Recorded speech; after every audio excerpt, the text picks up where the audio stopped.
Downtown Chugiak. We're so glad you're here tonight as your Chugiak Eagle River Chinooks take on their big city rivals, the Anchorage Glacier Pilots. It promises to be a night and a season of fast-action Alaska League baseball. Now, the starting lineup for the visiting Pilots. Batting first, number 3, the left fielder, Dalen Kalipton. Batting second, number 7, the catcher, Daniel Mendez. Batting third, number 5, the second baseman, Matt Otino. Batting fourth, number 36, the right fielder, Bradley Mighty. Batting fifth, number 13, the designated hitter, Zach Morgan. Batting sixth, number 15, the first baseman, Alec Beza. Batting seventh, number 31, the center fielder, E.J. Andrews. Batting eighth, number 16, the third baseman, George Mendozona. Batting ninth, number 6, the shortstop, Zach Siegel. The starting pitcher for the Pilots tonight, number 14, Matthew Sanchez. The Pilots head coach, Jeff Pritchard. The Pilots assistant coaches, Spencer Erdman and Cody Thompson. And the Pilots GM, Mike Henshaw.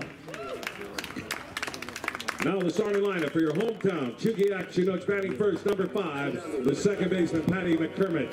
Batting second, number 22, the center fielder, Jess Davis. Batting third, number 15, the left fielder, Mason Corbett. Batting fourth, number 24, the designated hitter, Ethan English. Batting fifth, number 12, the right fielder, Hayden Keller. Batting sixth, number 44, the first baseman, Daniel Freeman. Batting seventh, number 20, the catcher, Jake Collins. Batting eighth, number 8, the third baseman, Joe Brazil. Batting ninth, number 7, the shortstop, Kate Fullerton. Your starting pitcher for the Chinooks, number 11, Zach Sundin.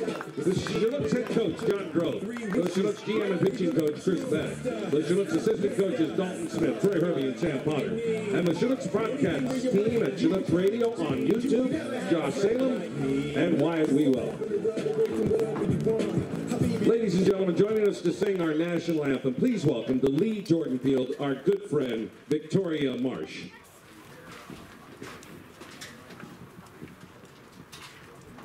Oh, say, can you see by the dawn's early light what so proudly we hailed at the twilight's last gleaming, whose broad stripes and bright stars through the perilous fight o'er the ramparts we watched, o'er so gallantly streaming, and the rockets' red glare, the bombs bursting in air, gave proof through the night that our flag was still there.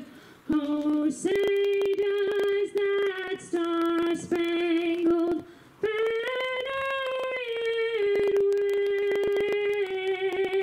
wave o'er the land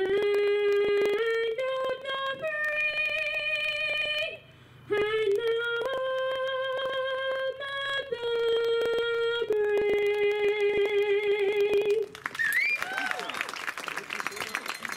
Ladies and gentlemen, Victoria Marsh. Now I want you to introduce to you a very special guest with us. He's one of the biggest Chinook fans we have here at Lee Jordan Field. Hi, what's your name? Levi, Levi, where do you go to school at? Homestead Elementary, I love that elementary school. How old are you? 11. You have a very special message you'd like to tell everybody. What is that message, Levi? Let's play ball. There we go, ladies and gentlemen. Our umpires tonight at first base from St. Louis, Tom Svoboda. At home from Tulsa, Marcus Dolan. And at third from Anchorage, Toes Munoz.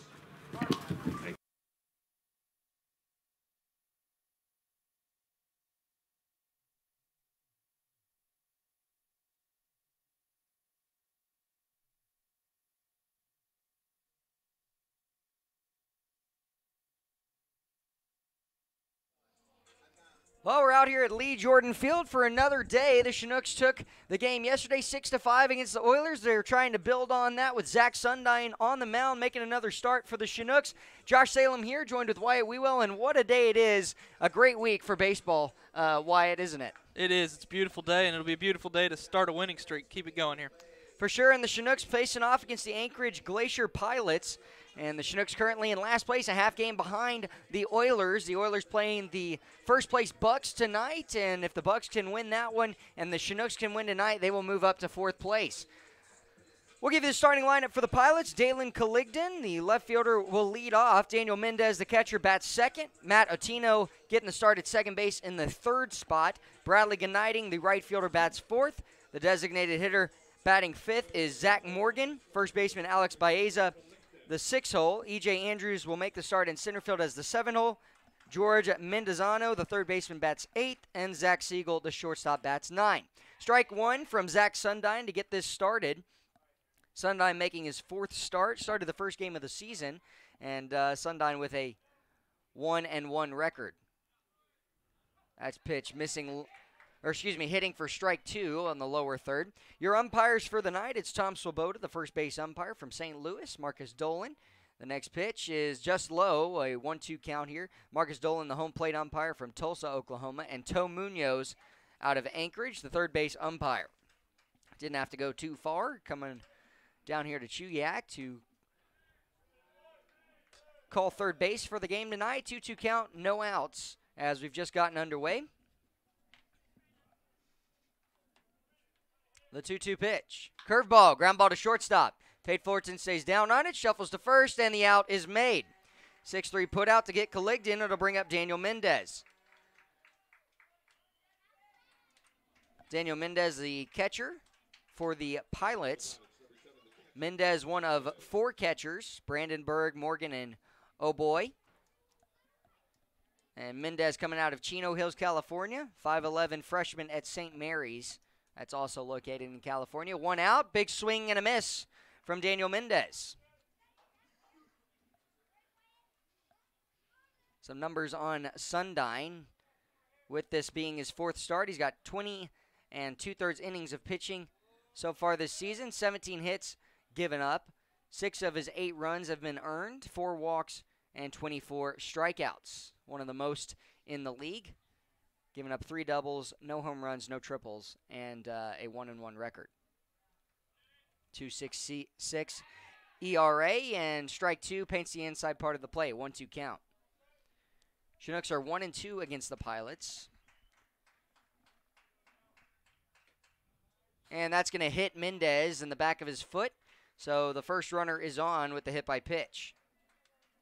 Mendez wearing it on the front foot, just turning into it.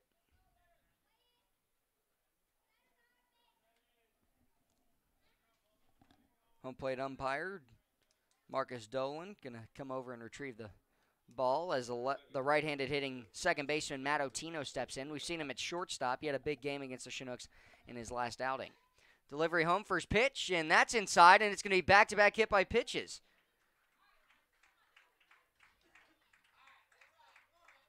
Curveball just getting away from him. Pitching coach Chris Beck out to retrieve it. Zach Sundine still a smile on his face as he'll have runners in scoring position with Mendez at second. Chinooks looking for a ground ball double play here against Bradley Gniting, the right fielder.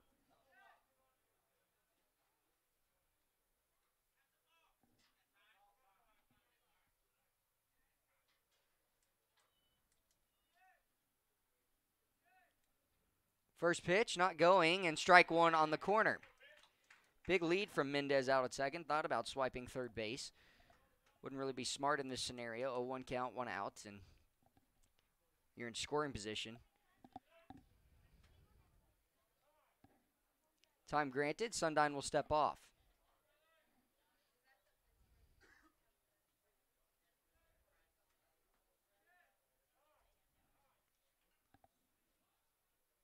Time again, back-to-back times, and so Sundine will have to step off again. Home plate umpire granting Gniting the chance to step out, and he had to step out twice. A 1-1 count, 1 out.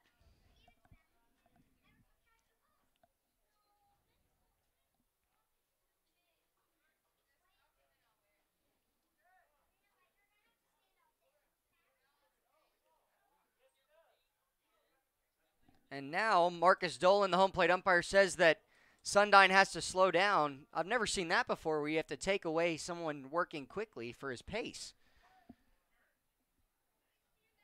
Never have to slow down someone's pace. Hit hard into center field. Jess Davis is on it. Mendez is thinking about tagging. He will tag. The throw is to third base. It'll be just high as the runner advances. So Second out made on the fly out to center.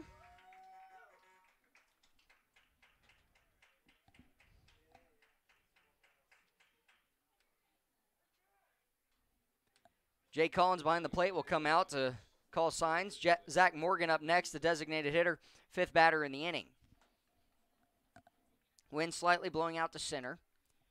Beautiful day, a few clouds in right field, but other than that, pretty clear sky. 2 outs, the delivery home. First pitch, strike one on the corner to Zach Morgan. Morgan coming out of Stockton, California. Freshman at Fresno State. A few guys from Fresno State on this team.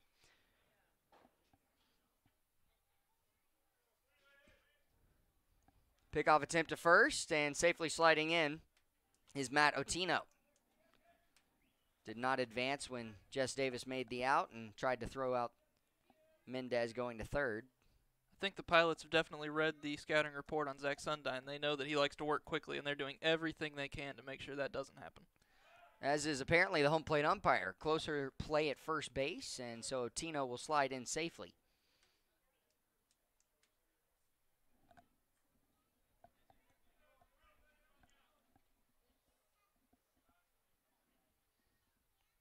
Oh, 1 pitch. Sundine the delivery. Slide step in the dirt. Collins will pick it up. Otino stays put at first base. Runners are on the corners. 2 outs. Chinooks trying to get one more out here and strand the 2 runners for the Pilots. Pilots dropped 2 on the doubleheader to the Bucks yesterday. 2 days ago. And then another pick off to first. And Freeman on it. Not going to lay down the tag there as Otino slides in safely. And then the day before that doubleheader, they had a doubleheader as well that they ended up winning both times against the Miners. Sundine the delivery. Off the plate, a 2-1 count, 2 outs.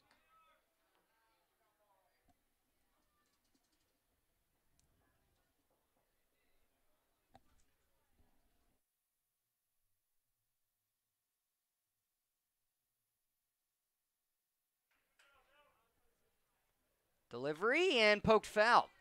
So that'll work a 2-2 count here with 2 outs. Sundine looking for his first strikeout. Can he get it here against Zach Morgan, the right-handed hitter? We will see Matthew Sanchez on the mound for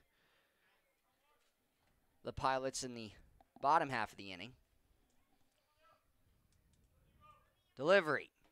Missing low, full count.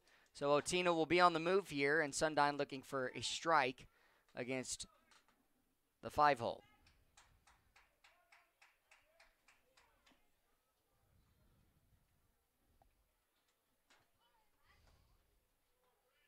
Delivery. Pops it up to right field. Coming over, Hayden Keller. He's underneath it. And he'll make the grab. So the Chinooks get out of it. Strand 2 runners off the 2 hit-by pitches in the inning. But good job by Zach Sundine and company. When we come back, Chinooks look to take the lead first as we go to the bottom of the first inning, a 0-0 ball game.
Well, we are back for the bottom of the first, 0-0 ball game. Chinooks avoiding trouble with a runner on third base in the top half of the inning and got out of it. The standings currently for you: Anchorage Bucks 12-5, Matsu Miners 10-8, Anchorage Glacier Pilots 8-8, the Peninsula Oilers 7-11, and the Chinooks in last place at 6-11, just a half game behind. They're hoping for an Oilers loss, every game mattering here, and a Chinooks win tonight. Starting lineup for the Chinooks: Patty McCormick leads off as the second baseman. Batting second, Jess Davis, the center fielder. Mason Corbett will bat third in left field.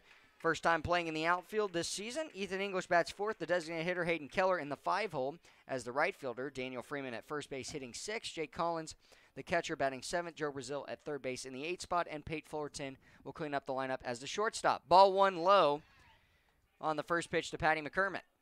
Mason Corbett's been asked to step up in left field because of Brandon Cody's injury last night. He's day-to-day with an ankle problem, and Trevor Cho is still feeling the allergies. He's here, though, if he needs to play. 1-1 count, no outs, and yeah, Trevor looked a lot better before this game. He's just down for one more day, try and get some healing in there as well, just to be safe. Next pitch, and even lower.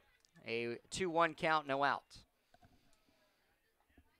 Couple seagulls flying over.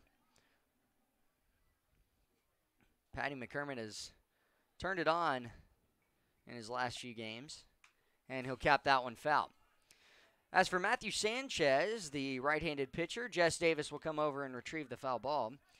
And again, as for Sanchez, coming out of Cal State Fullerton, part of the Titans ball club, he made 9 appearances this year, many of them just one-inning appearances, a 93 earned run average at school, and popped up into shallow infield. The third baseman will come over, make the play for out number 1, the out made by George Mendozano. Brings up Jess Davis, the center fielder. As for the ABL for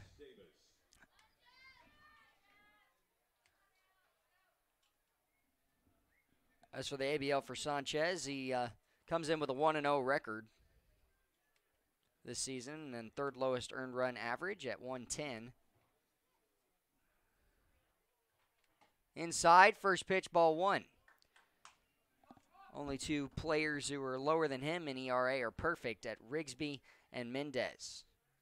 Only 1 appearance for Mendez and 6 for Hunter Rigsby. We may see him close out the game today. Hit hard, that'll be a base hit by Jess Davis on the single to center field. E.J. Andrews will pick it up and get it in.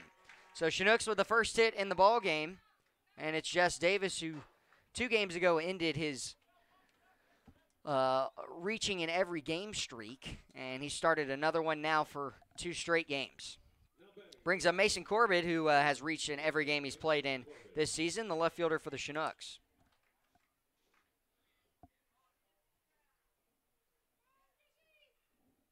Up to that point, Sanchez had given up 15 hits, that being the 16th, and that pitch taken off the plate for strike 1. In the bottom half of the second inning, we'll hear from the pitching coach for the Chinooks, hopefully, Troy Hervey. He is scheduled to come in if he can get some time away. Davis a few steps off first base. We saw him picked off the other day, and that pitch taken low, a 1-1 count, 1 out. Yeah, Jess Davis picked off yesterday in the 6-5 victory for the Chinooks. Daniel Freeman did it on both sides, came in, got the save yesterday in the last inning, 3 flyouts, and had a good day at the plate as well, a couple RBIs. High leg kick, delivery. Big swing and a miss from the Texas A&M Aggie, Mason Corbett. Corbett coming out of San Antonio, Texas, 6 foot 195 junior at A&M. Couple of Aggies in this ABL. Pickoff attempt to first, sliding in safely, Jess Davis. Baeza making the catch, the first baseman. Corbett trying to battle here with a 1-2 count, 1 out against him. Jess Davis, the single to center field. Delivery home. Big swing and a miss, so the first strikeout granted for Sanchez, and now Ethan English, the designated hitter, comes up. Second out in the inning. Will we see Jess Davis try and take off at any point? Chinooks hitting 217 as a team versus the 216 for the Pilots. Lowest batting average in the league is the Pilots by that 1%. And the delivery. Jess Davis going. The throw down to second. It's going to be offline into center. Jess Davis will have to stay put at second base as he kind of slid head first and got some turf in his mouth. Not sure it's a custom for base stealers to drag their faces against the ground, but Looked like he hit his nose directly on second there. yeah, he might have. He's holding his nose.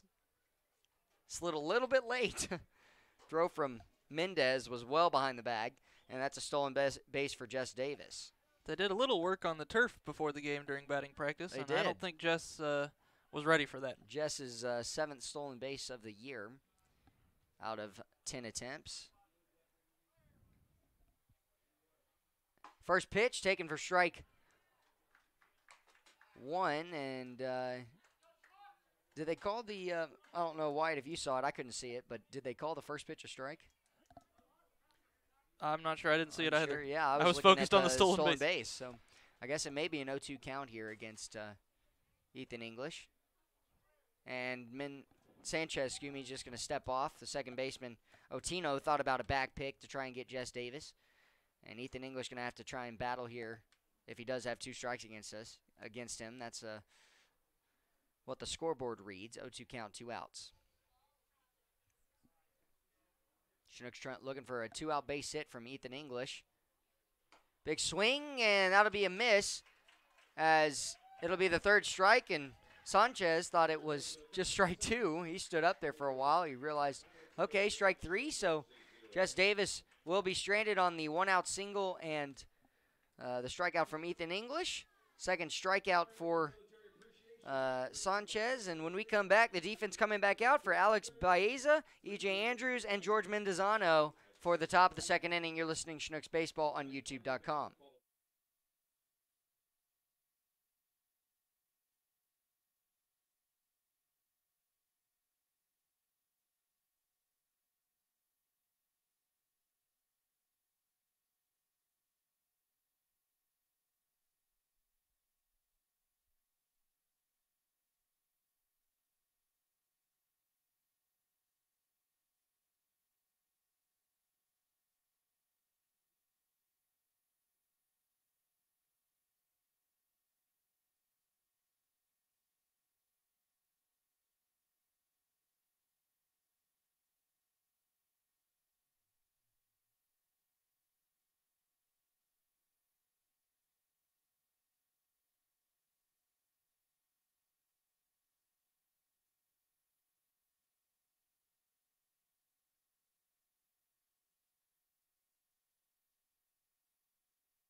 Well, we're back and ready to go here as we're in the top of the 2nd, 0-0 ball game. Lefty on lefty matchup. Strike 1 to the left-handed hitting Alex Baeza.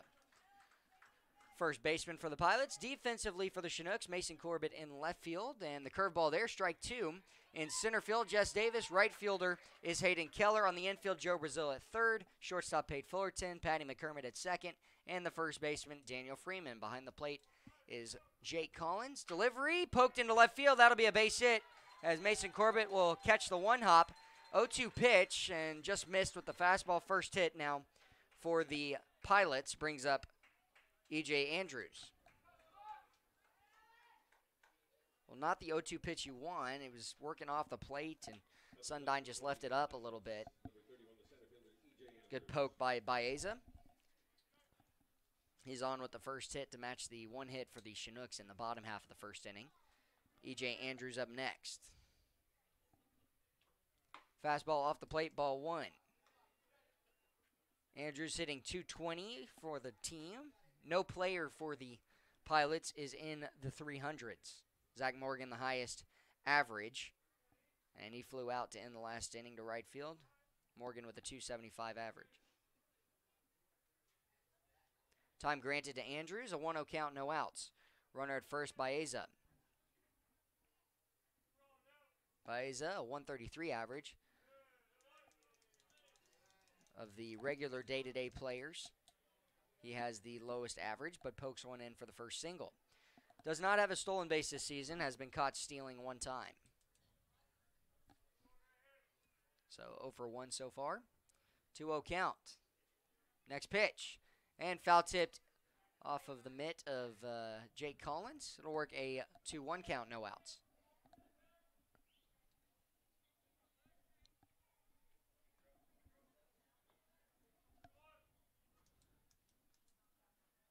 Left-hander waiting on deck, George Mendozano.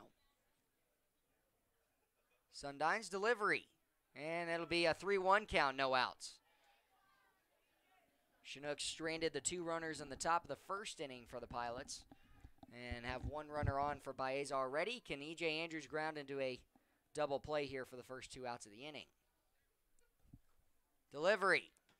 Missing low, and that'll be a walk. So 5-pitch walk puts runners on first and second and brings up George Mendozano. Will we see a bunt from Mendozano?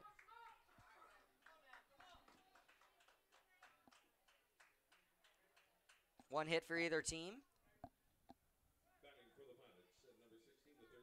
And now the third and fourth runners of the ball game are on first and second. And the left-hander steps in. Bunt not shown. Hit hard. Left field. Mason Corbett going back. He's got a long way to run. He slides. It's in and out of his glove. He'll field it. The throw will be to third. Will it be in time? It will not. So that'll be an error against Mason Corbett. Had to run a long way. It went in and out of his glove. And the base is loaded for Zach Siegel. First time we've seen Mason Corbett out there, and unfortunately for him, goes as an error. And the inning will continue with no outs. Chinooks will look for a double play here. Corners will shoot 4, middle infield will turn 2. As Zach Siegel, the 9-hole shortstop, steps up and takes strike 1. Best case scenario is the Chinooks to get out of it without giving up a run. But it's very difficult to do when you've got the bases loaded and no outs. Siegel will be looking for an elevated pitch here. And the delivery. Curveball and doesn't bite. A good job by Jake Collins behind the plate.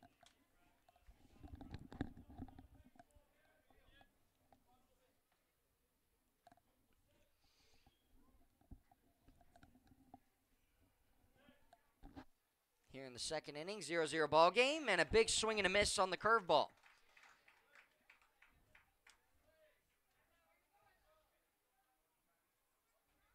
If I'm Sundine, I'm trying to maybe throw a fastball away here and then work in a curveball back inside. Or go right back with the curveball here. 1-2 delivery. Curveball just got a piece of it. Foul tipped. We'll keep it a 1-2 count. Zach Siegel coming out of La Jolla, California, 6'2", 195 redshirt freshman at Stanford University.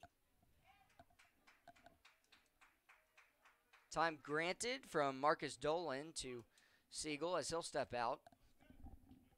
No strikeouts, no hits, no runs, no walks in the first inning. It was just 2 hit-by pitches back-to-back to Mendez and Otino. The 1-2 pitch. Off the plate, good job by Collins to slide over, corral it. Well past the left-hander's batter's box. Just slipped out from Sundine.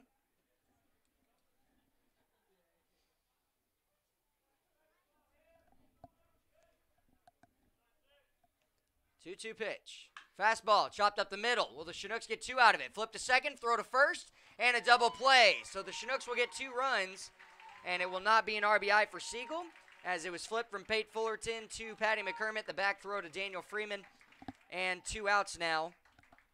In the inning, an unearned run against Zach Sundine.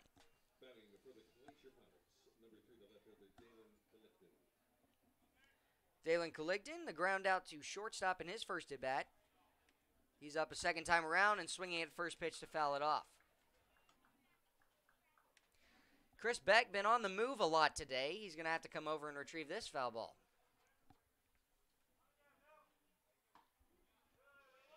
Pitch missing just a little low. It'll work a 1-1 count here. Runners on only third base, E.J. Andrews. 1 run has already come in. Broken bat, left side, and fielded by Pate Fullerton. The throw to first, the stretch, and he's out at first base. What a play by Pate Fullerton across his body. It was tipped by Joe Brazil underneath his glove, and just to get him by half a step, Dalen Caligden is out, and so 1 run only given up in the inning. Chinooks avoid disaster. When we come back, it'll be the 5, 6, 7 hitters, Hayden Keller, Daniel Freeman, Jake Collins to face off against Matthew Sanchez, the pitcher for the Glacier Pilots.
Well, we are back for the bottom of the second. First pitch here to Hayden Keller. Strike 1 on the outside part of the plate. Sanchez still working after giving up 1 hit in the first inning and 2 strikeouts. He's working pretty well. And I'm joined with Troy Hervey, the pitching coach for the Chinooks. And thanks for joining us, Troy. Of course, pleasure to be in here. Troy, can you tell us a little bit about yourself, where you come from, as well as Frostburg State, and just a little bit of background as well? So I grew up in Columbus, Ohio. I lived there for about 12 years, and then I moved down to Parkersburg, West Virginia, where I played for 4 years at Ohio Valley University, and then I went on to coach 2 years at Salem University in Salem, West Virginia, and just finished up my first year at Frostburg State in Frostburg, Maryland. A 1-2 pitch here, and upstairs 2-2 count, no outs. Troy, what's it like coming up here and being the first ever pitching coach apart from Chris Beck on this team? It's an absolute blessing, honestly, to work alongside a guy like Chris and Coach Groth. They're just, the wealth of baseball knowledge here is amazing. And to be, you know, one of the, I guess the first you are pitching the first, coach, yeah, other than Chris, you know, it's awesome, and he's really took me under his wing. He's let me make a lot of decisions. He always asks my opinion on things, and that means a lot to me as a young coach to be around a guy like that. Oh, that a boy. Hit hard to right center field. That's going to be extra bases as it'll be on the move for Hayden Keller. He's got a chance to make it 3. He's being waved around to third base, and he's going to have a stand-up triple for Hayden Keller. Even the throw over as it's caught by the third baseman. George Mendozano right in front of the bill of Hayden Keller, and a leadoff triple here. And the Chinooks are right back on track after giving up a run in the top of the second. Now here in the bottom half, Hayden Keller serves as the tying run, and that's the second hit for the Chinooks. Troy, you know, Hayden's leading this team offensively, and I know you're the pitching coach, but I got to ask you, how great is it to have a player like that on your team? It's awesome. I made a joke with him the other day. I said, you must hate baseballs, man, because you smash them. And he just finds a way to barrel everything up. And as a pitching coach, I would hate to try to find a way to get him out because he doesn't strike out. and he's always putting the ball in play and with authority. So it's great to have a guy like that, especially with his size. You know, he's got some pop for being his size, and I appreciate that as not the biggest guy myself. So it's good to see.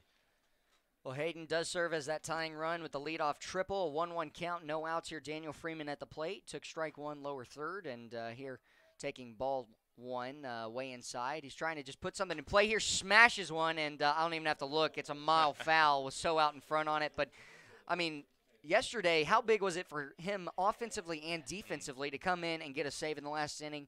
Hannes Kendrike has had his struggles a little bit this season, but throw strikes, not really going to walk a lot of guys. And then Daniel comes in, gets the last 3 outs for a save.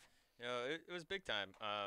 The tail end of games has kind of been a struggle for us so far this summer. So to have a guy like Freeman who can, produce offensively, he's solid at first base, and then comes in, he doesn't have anything overpowering, but he's in the strike zone consistently, and that's what you're looking for out of a guy out of the pen. And one thing we know we're going to get from him is, competitive nature. Broken bat on the infield pop-up, and the shortstop will come over. He's underneath it, will make the grab, as you can throw that one to the firewood, as the pop-up on the infield is out number 1. Jake Collins needs to put something in play here up the middle or towards the outfield to try and bring in Hayden Keller. Yeah, anything here. Put a ball in play, we score a run. So I'd like to see some offensive production out of Collins. He's been a little up and down, but when he makes contact with the ball, I mean, he can drive it. Yeah, just try and keep the ball away from the third baseman here. Bring in Hayden Keller. First pitch, big swing, and top of the zone, strike one. And we got an update for you. The Bucks currently ahead of the Oilers, 3-2 in that ball game, and they're in the bottom of the first inning.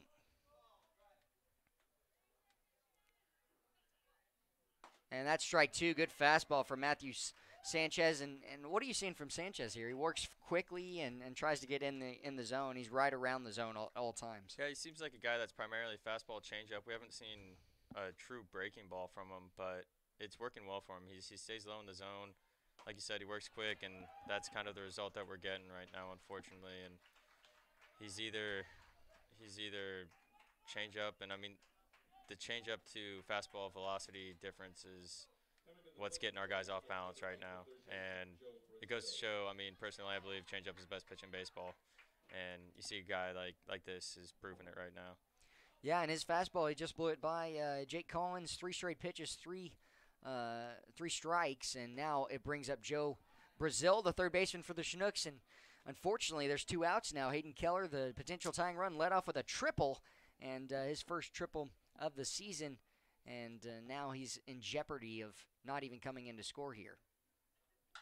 Poked into right field, and the right fielder is underneath it. Bradley Gniting will make the grab. Chinooks will strand the leadoff triple of Hayden Keller, and so we will go to the top of the third. But Troy, is there anything else you'd like to say, and just to all the fans out there watching the Chinooks? Well, we just appreciate all the support. I just want to give a shout out to all my supporters that helped me get here. My stepdad, Manny Magno, he should be listening. And I want to give a shout out to my younger brother, Andrew Magno, who made his first professional appearance tonight.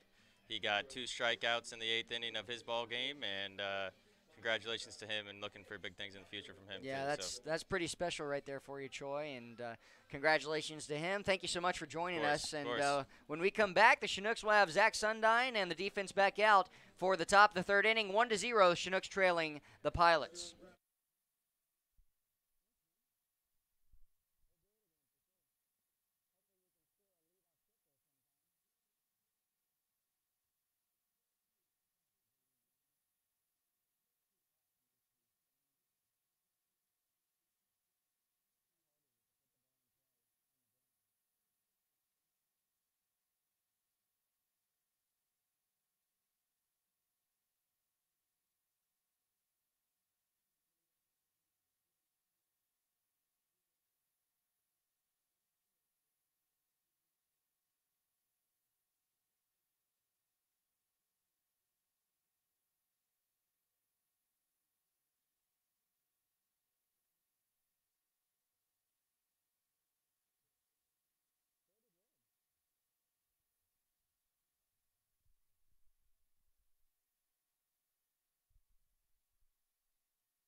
Pilots will have 2-3-4 up in the inning to face off against Sundyne. His first pitch is curveball, lower third, strike one. Mendez hit by pitch with a 0-2 count back in the first. Tried to work in a curveball inside for Sundyne, and it wouldn't work. Another curveball missing low, this time 1-1 count. Chinooks had the leadoff triple by Hayden Keller last inning. Couldn't get him in. It's a pop-up on the infield from Freeman. Collins strikeout, and Joe Brazil, the fly out to right field to end the inning. And that could prove to be unfortunate, as it's going to be just low, and not sure where that one missed, but it'll be a 2-1 count here, no outs, as Marcus Dolan, the home plate umpire, says it's outside.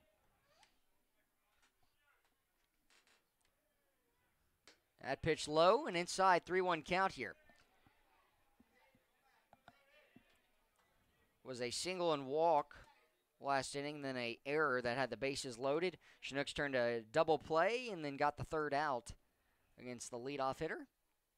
Curveball here, strike two. Good pitch from Sundyne. Sundyne coming out of MSU Denver and is in his senior year in the fall. The payoff pitch, 3-2 count. Grounded foul down the third base line towards the third base coach.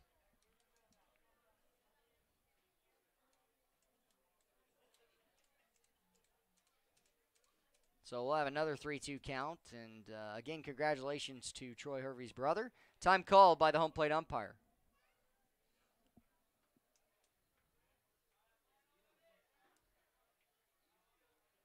So Sundyne will reset. The delivery, curveball misses low. So it'll be a walk,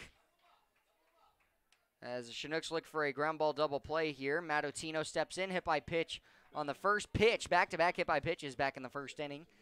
And now a potential insurance run is at first.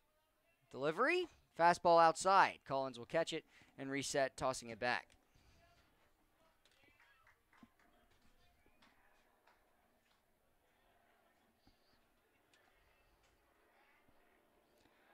And that pitch will sail up and away as well. 2-0 count, no outs here in the top of the third. 1-0 lead, Chinooks trailing the Pilots.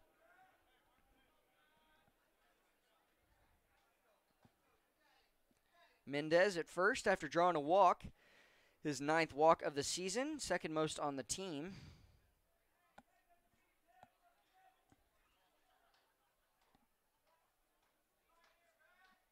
And Mendez not a stolen base threat. At least he hasn't stolen a base yet this season. The catcher for the Pilots, 1 of 4 on the team. All 4 catchers coming out of California. In fact, the majority of players for the Pilots are coming out of California. Delivery here. Strike one, lower third. Taken by Otino. Matt is coming out of Torrance, California in his freshman year at Fresno State. Teammates with Zach Morgan. The 2-1 pitch and the delivery. Curveball, check swing. Did he go around? They'll appeal to first base, and Tom Swoboda says no, sir, he did not go around. A 3-1 count here, no outs. And Swoboda got that one right. It was definitely not swung on by Otino. 3-1 pitch. Delivery. Poke foul down the right field line as Otino put a good swing on it, but way out in front.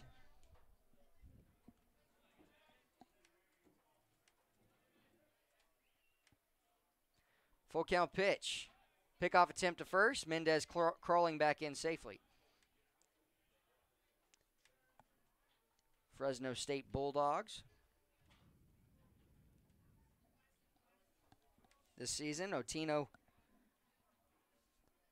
one of the higher averages. Chopped right back to the glove of Sundyne. He'll throw to first base for out number 1 on the ground out. Runner was going in Mendez, but just a ground out for Otino. What a play, showing off the agility. Mendez going to have to tie his shoe out at second base, and just a 1-3 put out. Good throw by Sundyne.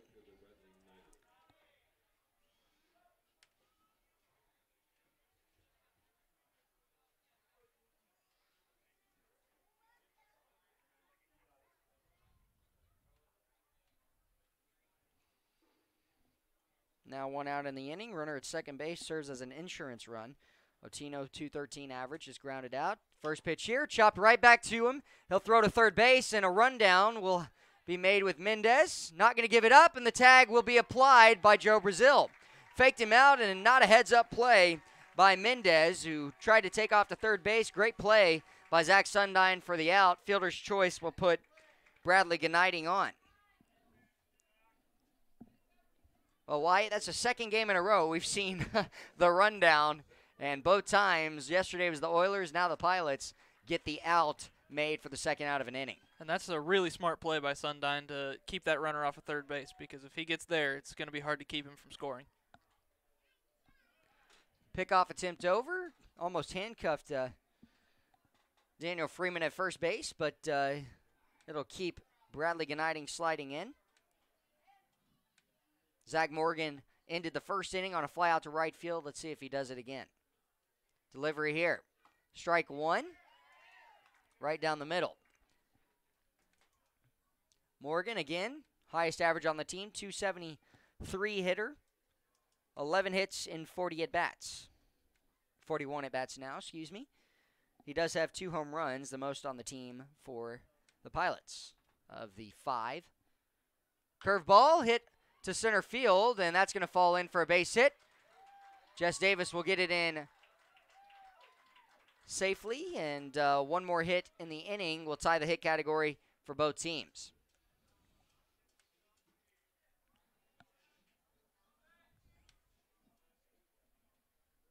That'll bring up Alex Baeza, who singled to left field in his first at-bat with an 0-2 count. Baeza coming out of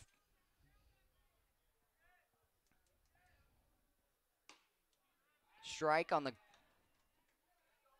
corner, and so it'll be an 0-1 count here.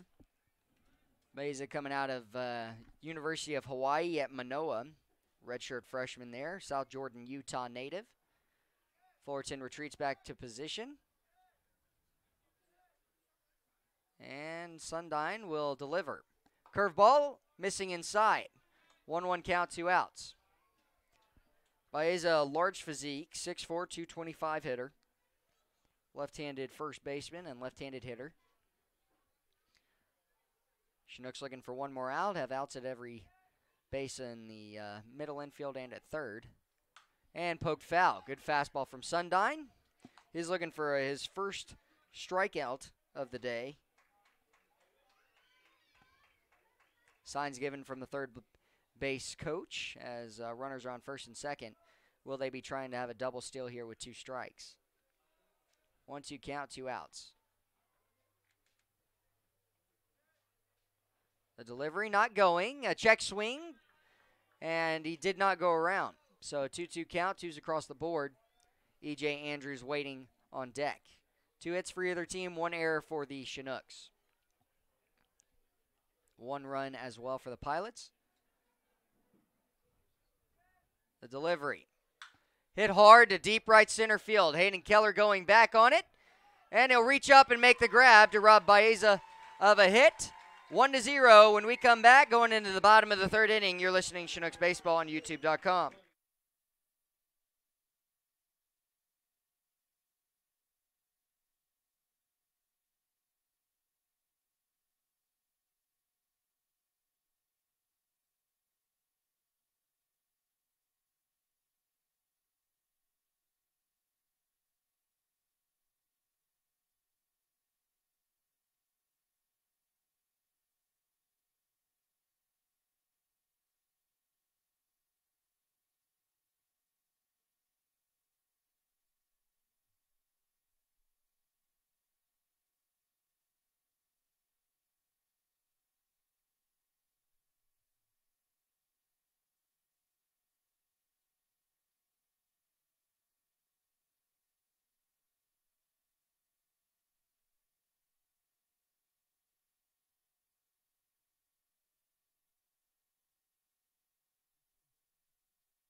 Hayden Keller led off last inning with a triple, could not come around to score. Can Pate Fullerton lead off this inning, and Chinooks come back in this ballgame. They're down a run, 1-0, and 2 hits for either team. Sanchez pitching, ball 1 low to Mendez. As Mendez catches it right at his ankles behind the plate, the catcher for the Pilots. 1-0 pitch, deep breath from Matthew, and he'll deliver.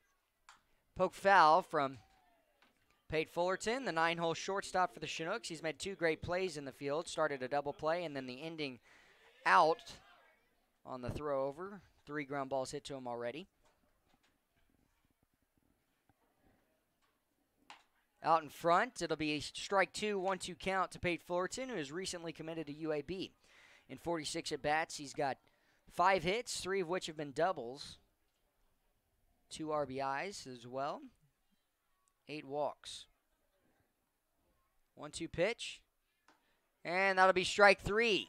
So Fullerton will walk back to the dugout. First strikeout looking for a Chinook. Starts off this 3rd inning.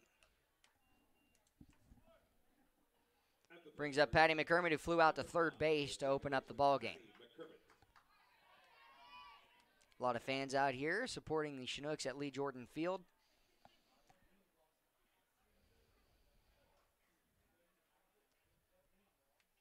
First pitch to Patty McCormick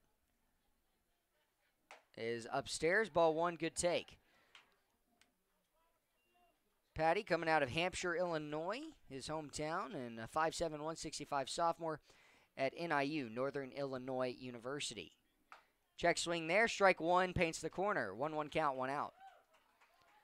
Sanchez has a good fastball, and he's got 4 strikeouts, averaging at least one every inning.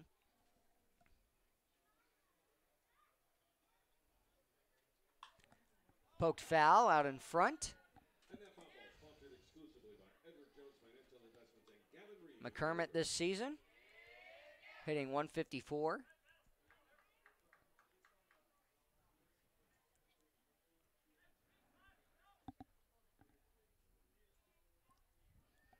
And the payoff pitch with a 1-2 count. And it'll be strike 3, so Patty McCormick will go down swinging. Just Davis coming up next, had the first single in the ball game and a stolen base. Chinook struggling here against Matthew Sanchez.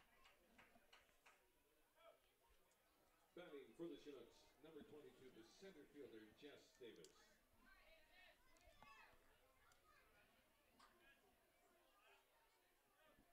And he might see curveball first pitch. If not, if he gets a fastball that he can handle, he could maybe tie this ball game, get his first home run of the season in the ABL. Catcher sets up away. Pokes it into left field. It's tailing away from the left fielder. He's got a long run, and he's going to make the catch on the fair ball fly out. It's a step in fair, but he doesn't strike out in the inning, so Mason Corbett will have to wait his turn for the 4th. As 3 up, 3 down go the Chinooks for the first time today. When we come back, it's a 1-0 ball game for the 4th inning as the Chinooks send their defense back out.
And the first pitch to E.J. Andrews to start off this top of the fourth inning of a 1-0 lead for the Pilots is strike one now, as that one's fouled up and out of play, but the first pitch was ball one upstairs.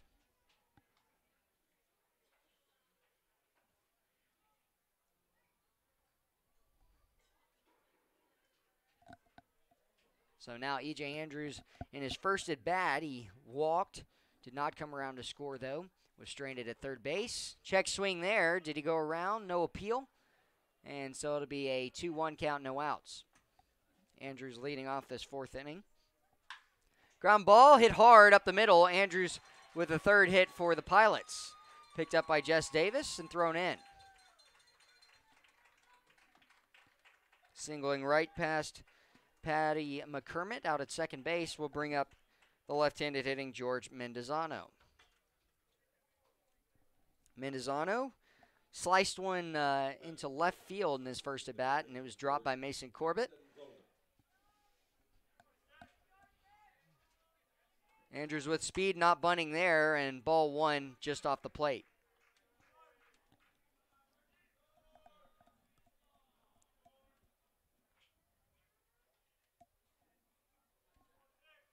Pickoff attempt to first.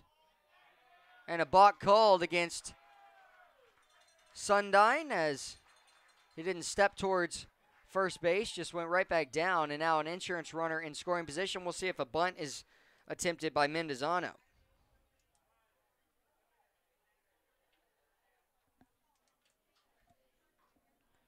And Coach Groth out to talk with the home plate umpire here, Marcus Dolan. When we come back, the runner will be at second base, and Coach Groth just wanted an explanation on the balk.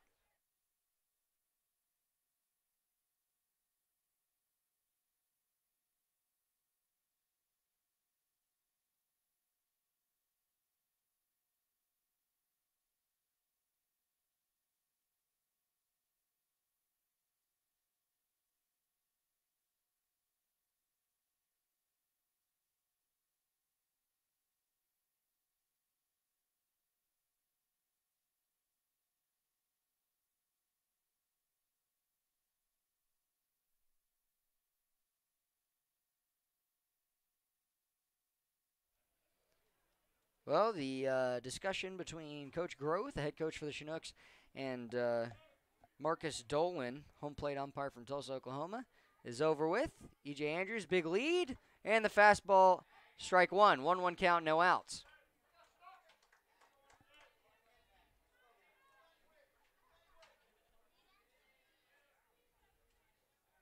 Andrews the single, and then moved up to second on the balk.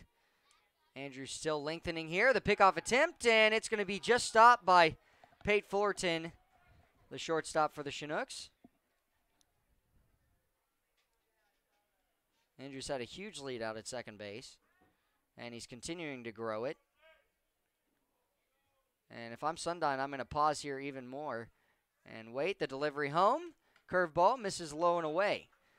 If I'm Sundine, I turn my head towards home instead of looking at Andrews, and I just wait. And then I'll look back to Pate Fullerton, and then I'll turn and pick off. He was a good, probably 10 feet off first base. Good block. 3-1 count here, no outs.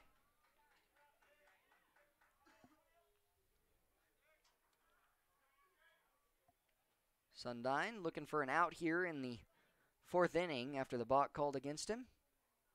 Fullerton working here. Will retreat back into position and call for a pick. It'll be a close play. The tag laid down. He's out. What a play by Zach Sundine. And E.J. Andrews just continued to get further and further off. And the pickoff attempt works for the Chinooks. The first out of the inning, a 3-1 count will ensue here to George Mendozano as E.J. Andrews is picked off. What a turn and a perfect throw to second base. As that pitch just misses, a walk. Sundine expecting that to be strike two, but home plate umpire Marcus Dolan says nope, just a little bit off the plate. Right-hander will step up, which is Zach Siegel, who grounded into the double play back in the second inning. Can he ground into an inning-ending double play for his second of the game?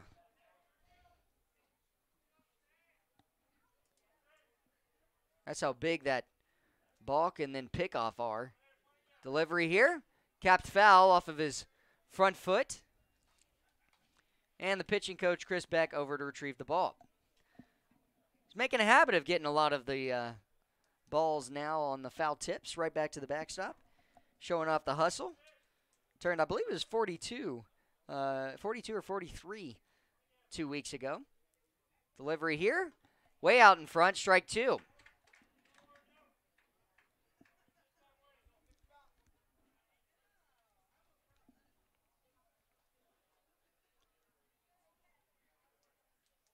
Siegel, 182 hitter, grounded into the double play earlier. Pickoff attempt to first.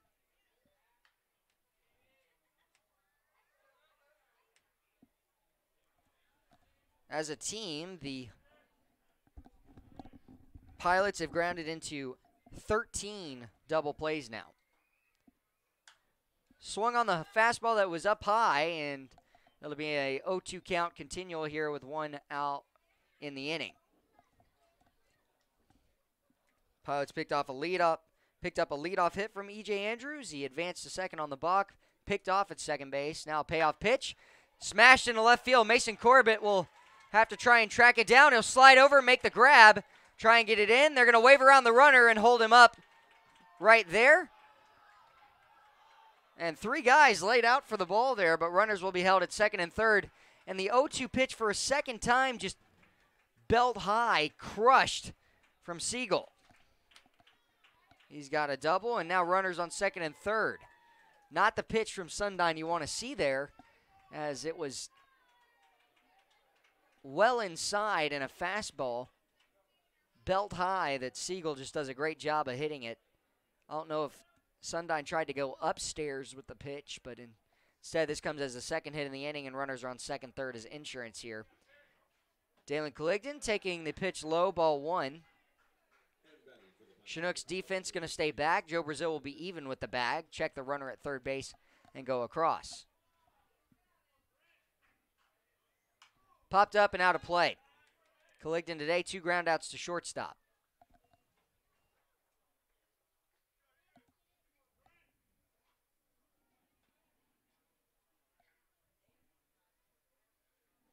The delivery.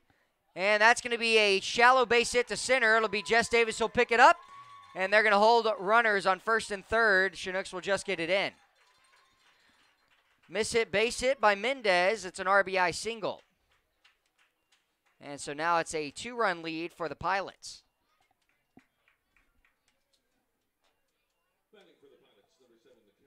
Pilots have the best earned run average in the league at the lowest. And now it brings up Mendez as Colligdon produces the RBI single.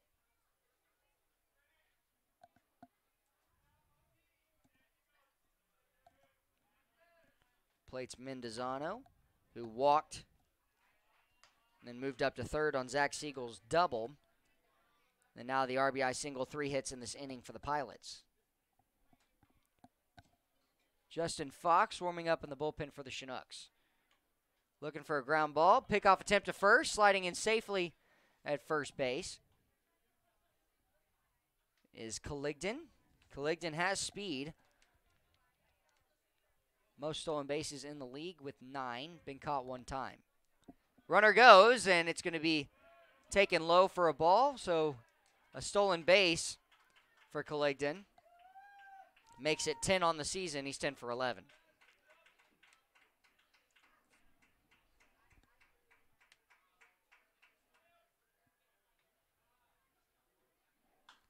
And that poked foul. It'll be a 2-1 count here with 1 out.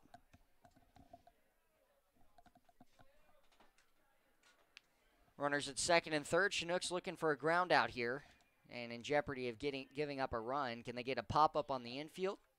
Or maybe a strikeout for Sundine's first. Curveball there, strike 2. 2-2 count, 1 out. Good pitch. First base open here.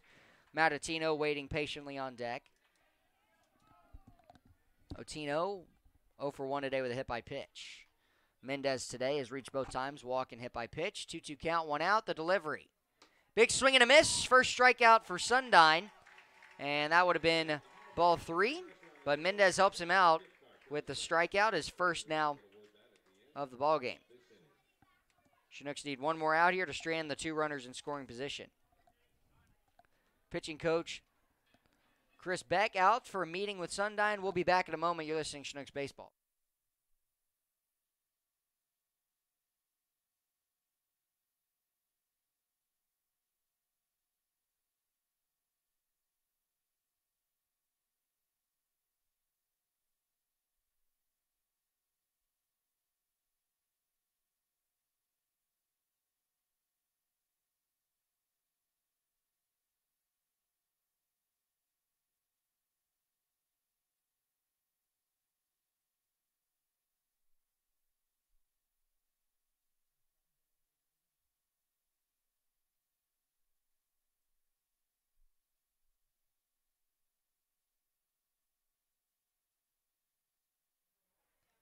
All right, meeting adjourned. 2 outs. It's a 2-0 ball game. Chinooks have given up 1 here, but they're trying to get 1 more out here against Matt Otino, who's 0 for 1 today with a hit by pitch. Grounded out to Zach Sundyne for first out in the 3rd. Strike 1, lower 3rd of the strike zone.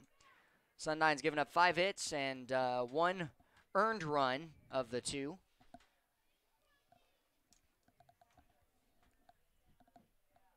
Sundyne, the windup and the pitch. Curveball, chopped to second base. McCormick on it. Will field, throw to first, and the 3rd out is made. So the Chinooks will strand the 2 runners on base in scoring position for the Pilots. But the Pilots do add another run. It's 2-0 when we come back. Chinooks will have 3, 4, 5 up. Mason Corbett, Ethan English, Hayden Keller try and come back down by 2 runs. You're listening to Chinooks Baseball on YouTube.com.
Mason Corbett to lead off the inning as he struck out in his first at bat, swinging, but he will try and lead off here.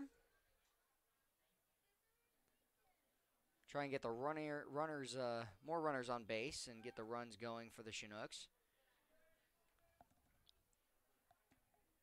Upstairs, ball 1 for Corbett. Corbett's reached in every game he's played so far this season. Sanchez been rolling, though, has 5 strikeouts, 2 last inning, 2 in the first, 1 in the second. Has given up 2 hits for the Chinooks. Big swing and a miss there from Corbett.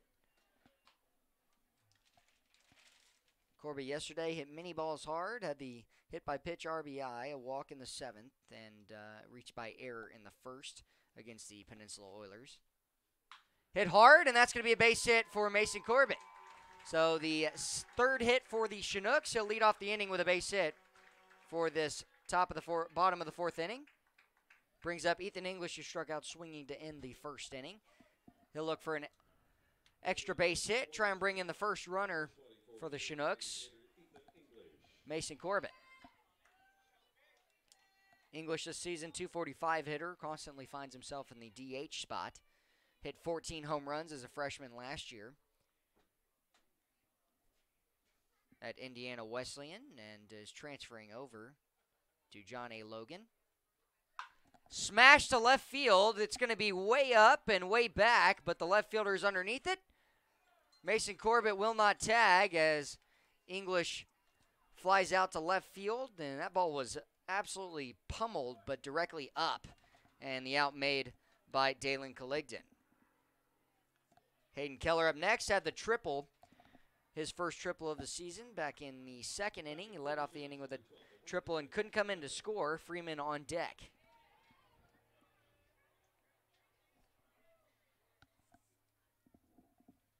First pitch here, and ball one just off the plate. Mendez set up away.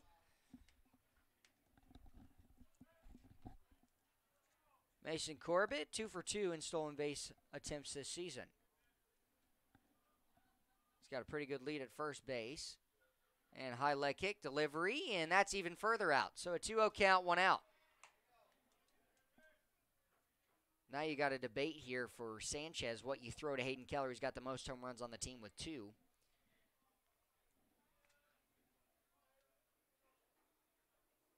Catcher setting up inside. The delivery. Upstairs, ball 3. 3-0 count, 1 out here. Matthew Sanchez. Keller, 10 RBIs, 12 walks, and double-digit hits as well with 19, most on the team for the Chinooks. He's looking, or he picked up his 20th earlier, excuse me. 3-0 pitch. Strike right down the middle, and his last home run against the Bucks. And his first was against the Miners in Game 1 out in Palmer. 3-1 count. Foul tipped right back at us, and that'll send Daniel Freeman on a chase. So it'll be a full count awaiting here with 1 out. And Hayden Keller looking for a big base hit. Maybe he can poke one down that right field line, bring around Mason Corbett for the first run of the ball game, and put the Chinooks 1 run away from coming back and tying the game. The delivery inside, and that's going to be a walk. First walk by Sanchez. Puts a runner in scoring position here for Freeman. Freeman will look for a big base hit here. Joe Brazil on deck. Freeman struck out in his first at bat. Popped out in his first at bat. Jay Collins on deck. And we'll pause here for a moment. Runners on first and second after Hayden Keller's walk. Mason Corbett moving up to second base after singling. You're listening to Chinooks Baseball. We'll be back after the pitching meeting.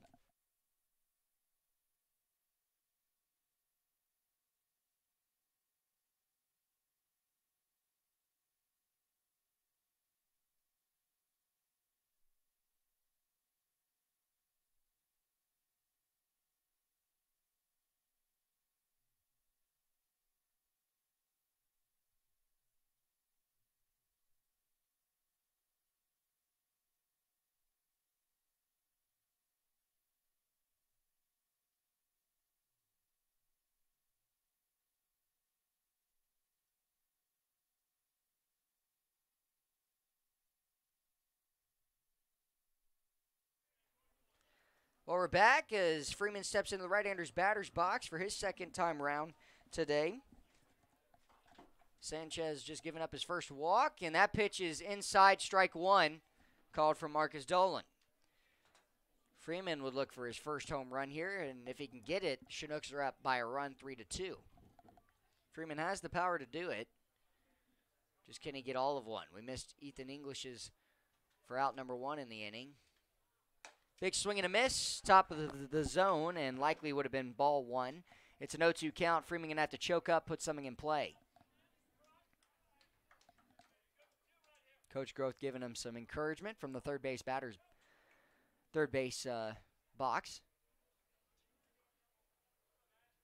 0-2 count, 1 out. Might see another fastball here. Runner going, the throw to third, the tag laid down, and he's going to be out. Fastball missed inside, and now Corbett thought he got a good jump. He's caught for the first time. Great throw from Mendez. And that is not what you want to see right there in that scenario. Fastball inside, was trying to get a throw him out, strike him out, and now Daniel Freeman will look for a big base hit here with a runner on first in Hayden Keller, who stayed put at first. And the 1-2 pitch. Poked foul and out of play.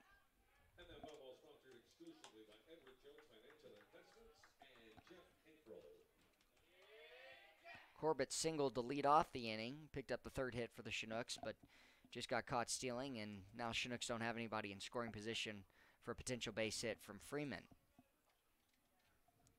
The 1-2 pitch to Daniel. And just got a piece of it right back to the first base dugout. Head coach Jeff Pritchard comes out to give the home plate umpire the baseball.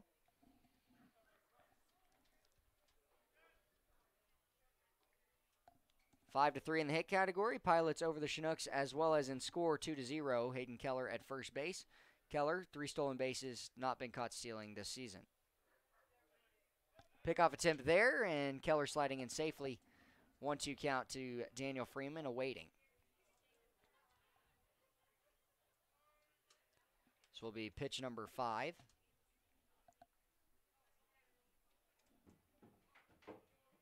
The 1-2 pitch.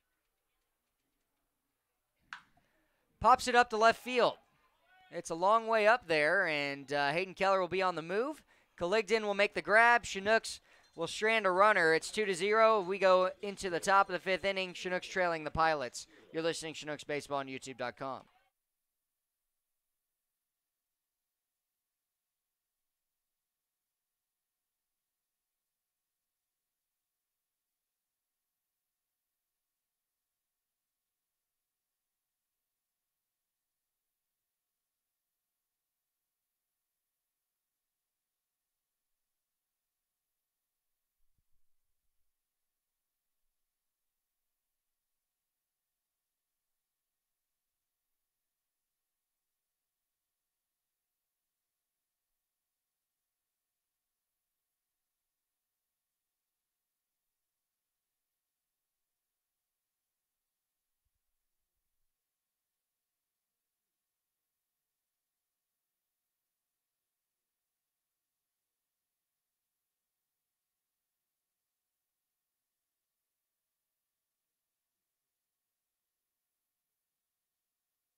Bradley Gniting will lead off the inning here in the top of the 5th. Lefty-on-lefty matchup, strike 1 from Zach Sundine. 0-1 count, no outs, and Chinooks unable to get a run last inning. That pitch just missing low. Collins extra hold for Marcus Dolan. He says it still's low. A 1-1 count, no outs. Chinooks looking for a perfect inning here as that's popped up and out of play on the curveball. Bullpen gone quiet for the Chinooks.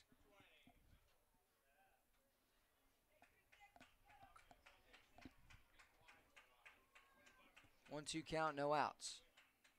Big swing and a miss. Collins will pick it up. He'll throw to first base, and the out will be made as it's a drop third strike.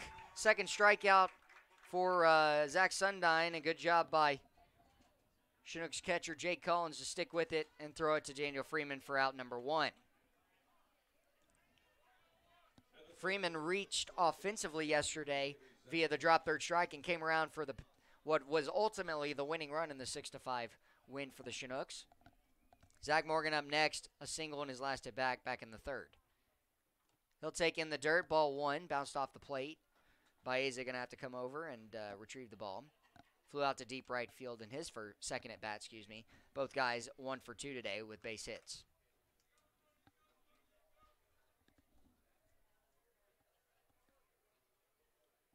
That pitch, strike 1 on the outside part of the plate. Right-hander Morgan looks over at home plate umpire and just wanted to know where on the strike zone it was. The Stockton, California native. Big swing and a miss there. member of the Fresno State Bulldogs in his freshman year this past year. A lot of guys just finished their freshman years on the Pilots team. The 1-2 pitch. Curveball, just got a piece of it down the third baseline, foul.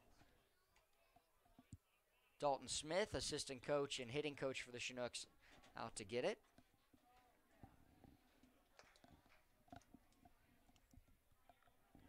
Chinooks just haven't been able to put anything offensively together. Zach Sundine's been keeping him in the ball game. Curveball, strike three. Back-to-back strikeouts in the inning. As Morgan swings underneath it, it'll bring up Alex Baeza.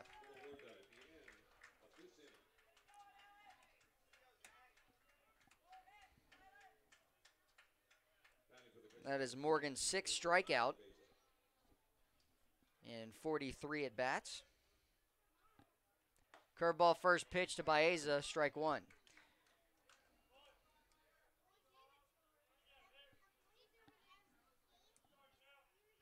Fastball there, hit hard to left field, going over Mason Corbett, won't get there. Extra bases for Baeza. He's hustling around to third base, and he's going to hold up with a stand-up double. Baeza having a day today, and he came in with a 133 average. He's got 2 hits, a single and a double. That's his first double of the season. So the inning continues. Runners only on second base, bringing up E.J. Andrews, a walk and a single today. Chinooks need one more out here. It's a 2-0 lead for the Pilots. Andrews hitting .220. The delivery. Curveball, checks his swing. Did he go around? No appeal.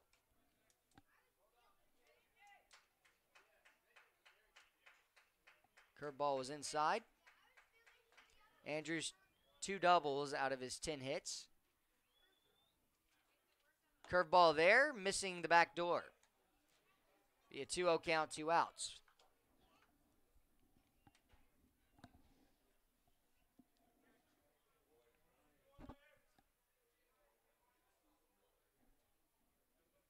Curveball there hits the corner. Of the top 6 hitters for the Pilots, only 3 of them are in the game today. The first 3 and the 4, 5, 6 tops batting average, Spain, Tipler, and Brandenburg are not. That's going to be just low, 3-1 count. Sundine does not want to walk, but also it doesn't hurt you here if you face a lefty-on-lefty matchup with Mendozano, who walked in his last at-bat, if Andrews reaches. Pitch, curveball, poked foul, full count will ensue, 2 outs. Got to be very disciplined with this pitch. Don't want to give Andrews anything he can truly hit.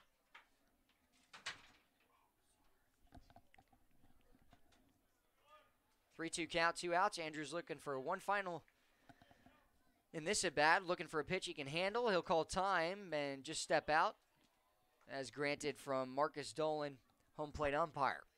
3-2 pitch, 2 outs. Sundine looking for one more strike here to E.J. Andrews to strike out all the guys in the inning. And time granted Jake Collins. After this half inning, we will hear, as we go into the bottom of the 5th, from Tim Bartow, and he'll get to tell you his story, one of the leaders of the booster club for the Chinooks, and has a huge impact on the Chinooks community, as well as the Chinooks team every summer. So you'll get a treat in hearing from him for that half of the inning. Sundine looking for one more pitch here for a strike. The delivery. Curveball hit hard to left center field, going a long way, and that could be trouble. It's going to hit off of the warning track, and E.J. Andrews wants 3 out of it. He'll hold up at second on back-to-back doubles. Chinooks down 3-0 now, as the pitch was a curveball right down the middle. E.J. Andrews just crushing it to the warning track in left field, and off the bat, Wyatt, I thought it was gone. It looked like it was going to get out of here. Well, thankfully the Chinooks, it's only 1 run given up, but they're still fighting for that 3rd out. It's a lefty-on-lefty matchup with George Mendozano and the Pilots ahead 3-0. Mendozano, a .231 hitter. Justin Fox is getting loose in the bullpen. He's the only pitcher in that bullpen that has 3 days of rest. So we'll likely see him in the next inning. Second time that Baeza has scored today. He started off the inning with 2 outs and the double to left field, and then another double there. Off-speed missing too far up. George Mendozano, the third baseman, the 7th highest average, right in the middle of the pack for the Pilots. Again, he reached by the error in the second and the walk in his last at-bat. 1-1 pitch. Fastball just missing low and off the plate.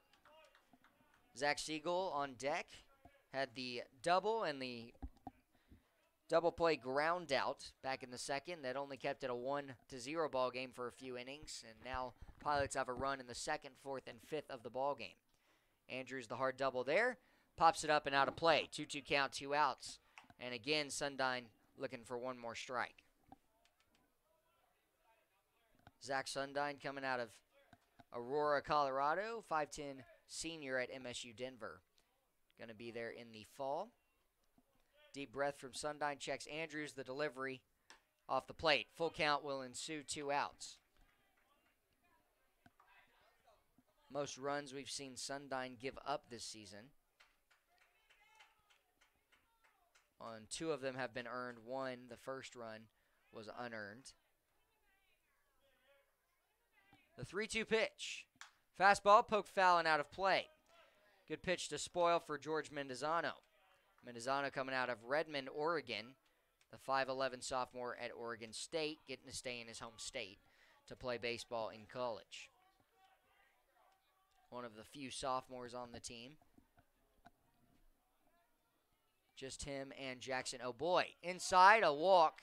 And so we'll face the righty, Zach Siegel, for the 6th batter of the inning. And, you know, Sundine got the first 2 outs via the strikeout, and we'll have to pause here off of 2 back-to-back doubles, an RBI double from E.J. Andrews that has lengthened it 3-0. Sundine's day is done. Couldn't get that final out in the 5th inning. When we come back, it'll be Justin Fox on the mound for the Chinooks trying to get one more out, 3-0 deficit. Chinooks just needing 1 to get into the bottom of the 5th inning. You're listening to Chinooks Baseball.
Zach Siegel up next, the shortstop, as he'll face Justin Fox, the right-hander. Justin Fox coming in has a 1-1 record in the win-loss column as well as 1 save. 5.19 ERA coming in, 8 2/3 innings pitched. Fastball missing way inside. He's going to have to do it with runners on first and second here. E.J. Andrews, the deep double, one-hopping the wall in left field right off the warning track that brought in Baeza for a second time around today. And Sundine's day done with. Big swing and a miss from Justin Fox and Fox's parents in town for the Alaska journey, just to see everything as well as see their son play in the Alaskan Baseball League. Not a lot of parents get to see their kids do that, and so it's pretty special. 1-1 count, 2 outs. Fox the next pitch, curveball, pops it up in foul territory. Collins will make the grab, and a good job by Justin Fox to get Siegel. Strand 2 runners. It's 3-0. When we come back, again, we'll hear from Tim Bartow and the Chinooks. They're trailing 3-0. They will have up 7-8-9, Jake Collins, Joe Brazil, and Pate Fullerton when we come back. You're listening to Chinooks Baseball.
Well, we're back with Jake Collins to get ready to go here, going into the bottom of the 5th inning. Collins struck out swinging in the 2nd, and I'm joined with Tim Bartow. And can you let the fans know a little bit about what you do for the team and just your journey here for the Chinooks and how you got a part to be with this? Sure, Josh. I'm the president of the Boosters Club, and this is my first year in that role.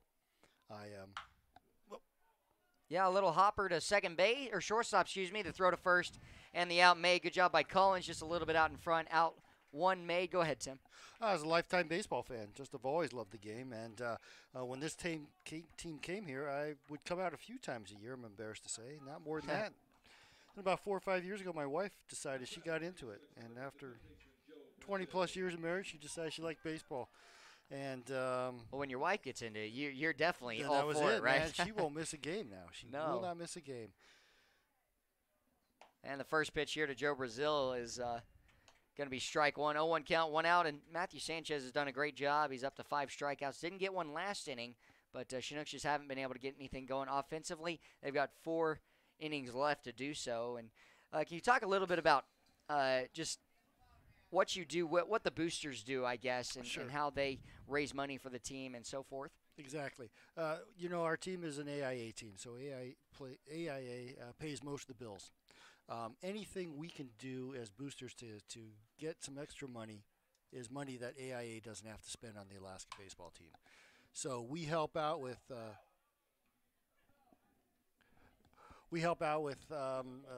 raising money that goes towards the cost of the vans, gasoline, insurance, the baseballs, the umpires. We spend over $3,000 on baseballs. Our team's contribution for umpires is north of $8,000 a season. So through merchandise sales, Chinook Shack sales, and Booster Club memberships, we help raise money, and that money goes right into the team. No one's paid on our staff. Well, and how do you get everybody to volunteer for this? How do you get this community to rally around the Chinooks, who just, especially this season, have struggled a little bit this season, but also just their ground ball up the middle, and the shortstop will field it, throw across his body, and the second out, as both outs have been made from Zach Siegel, the shortstop for the Pilots. But how do you get the community to just rally around this team and pay that money? Our big objective is visibility. We just try to get out into the community. Before the season starts, late winter, early spring, we make appearances at coffee shops and grocery stores and restaurants, and we just set up shop and let people know we're there, and if they want to become a booster to help the team out, give us $25 and you get a membership card. But we really don't have much of a problem doing that. We have a core set of fans who are very loyal. I want to expand upon that, and we have been doing that the last 2 seasons, and I'd like to see that continue.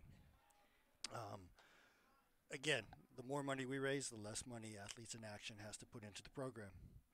So we want to keep the emphasis on community. We want to keep the games free. That is a big desire for us because we want families to come out here. And the more people we get coming out to the ball games, the more word of mouth is going to spread. And we'll just have a very community-based team. Right. Big swing there and a miss. It's a 2-2 count here to Pate Fullerton, who struck out looking. That was the first out in the third, and he's trying to reach here, keep this inning alive. Chinooks have gone down in order only one time in the ball game, and that pitch missing low. Good take from Fullerton. Sanchez thought it was a 6 strikeout for him. But we'll also hear from Tim in the next half inning as well. He'll be around for it. But Tim, we'll see after this pitch if we can continue at this half inning. Pops it up on the infield. Fullerton will throw his bat in anger. The third baseman underneath it will make the grab for the third out. So when we come back, we'll hear a little bit more from Tim. But it's 3-0 as Justin Fox and the defense comes back out for the top of the 6th. Chinooks trailing the Pilots here on Chinooks Baseball.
Well, we are going to the top of the 6th inning now. 4 full innings left. Chinooks trailing 3-0, and it's been Matthew Sanchez for the Pilots, who's done a great job on the mound. He's up to 5 strikeouts already, but in the last 2 innings, he hasn't picked up one, but he hasn't given up a hit since Mason Corbett led off the inning of the 4th with that, and right now it'll be the top of the order with Dalen Colligdon up a 4th time around. He is 1 for 3 today, and he's facing Justin Fox. Still here with Tim Bartow. And Tim, can you talk a little bit about your experience here living in Alaska and background in that? I came up here in 1992 on a whim. Uncle Sam sent me up here. Pop up into center field. Jess Davis camped underneath it. He'll take a few steps to his left and make the grab for out number 1. My wife and I were living in California, and we just wanted to get out of the Bay Area and find somewhere reasonable to live. And we came here. We liked it. Reasonable for Alaska? Yeah. Reasonable for California. Yeah, man. right.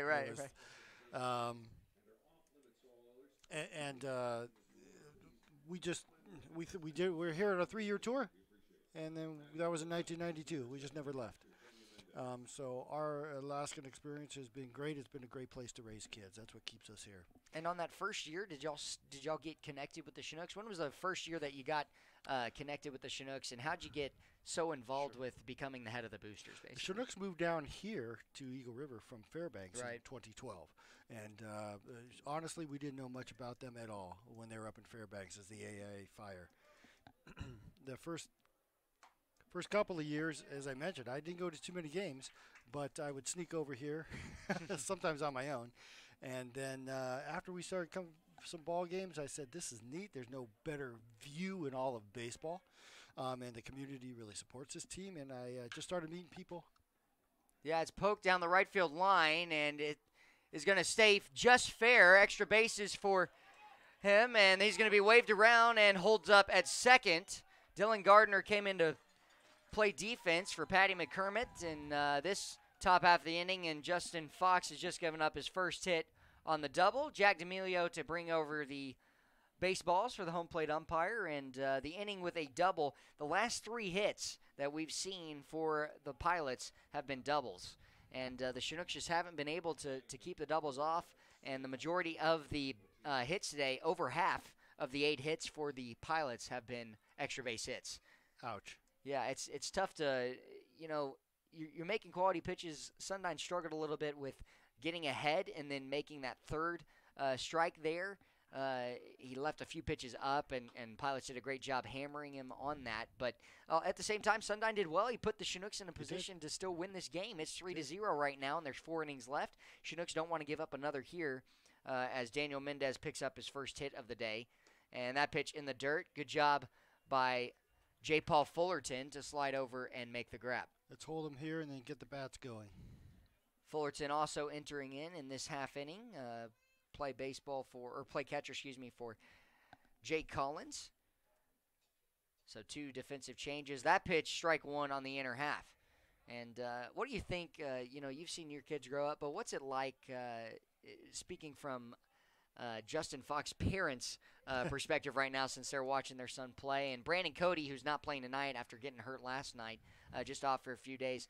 His parents got to see him as well. Ground ball hit to shortstop, fielded, the throw to third base, and it's wide, and that's going to bring in a run on the error.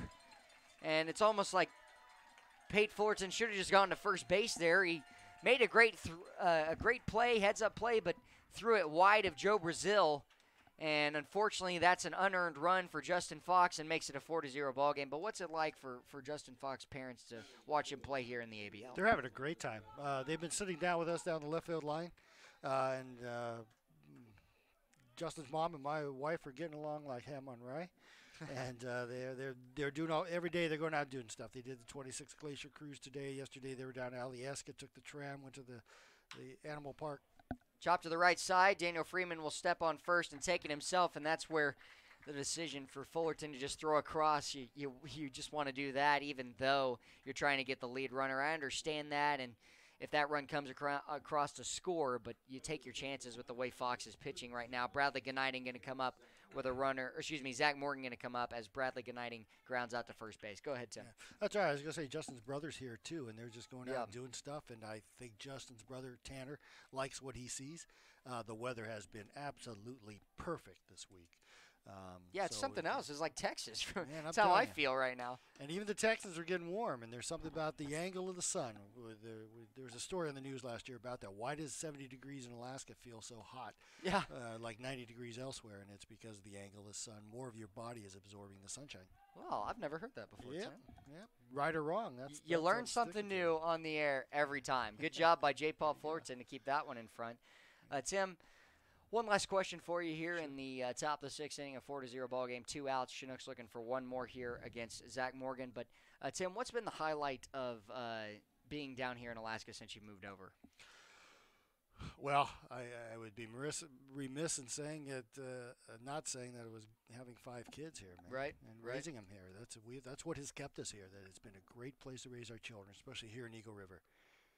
And being single to left field will make it a 5-0 ball game. Pilots played another run, and this time it'll be a 5th run across here in the inning. 2 hits in the inning, but unfortunately for the Chinooks, an error that has led to 2 more runs, and it's 5-0. But all the same, Fox looking for one more out. Go ahead, Tim. Oh, I was going to say, especially as being a homeschool family. We've homeschooled all 5 of our kids, and there's no better state in the union to homeschool with.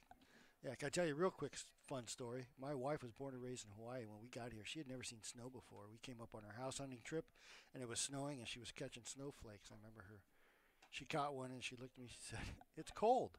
She had never seen snow before, so I guess that's a natural reaction. But I feel that because down in Texas, we have almost the same reaction the majority of the time for those who haven't seen snow for a while. But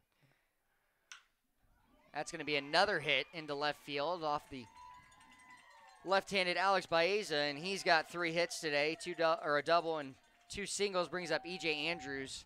And the Chinooks need to get somebody going in the pin just in case with the bases loaded here, a 5-0 ball game. That's the 10th hit for the Pilots tonight.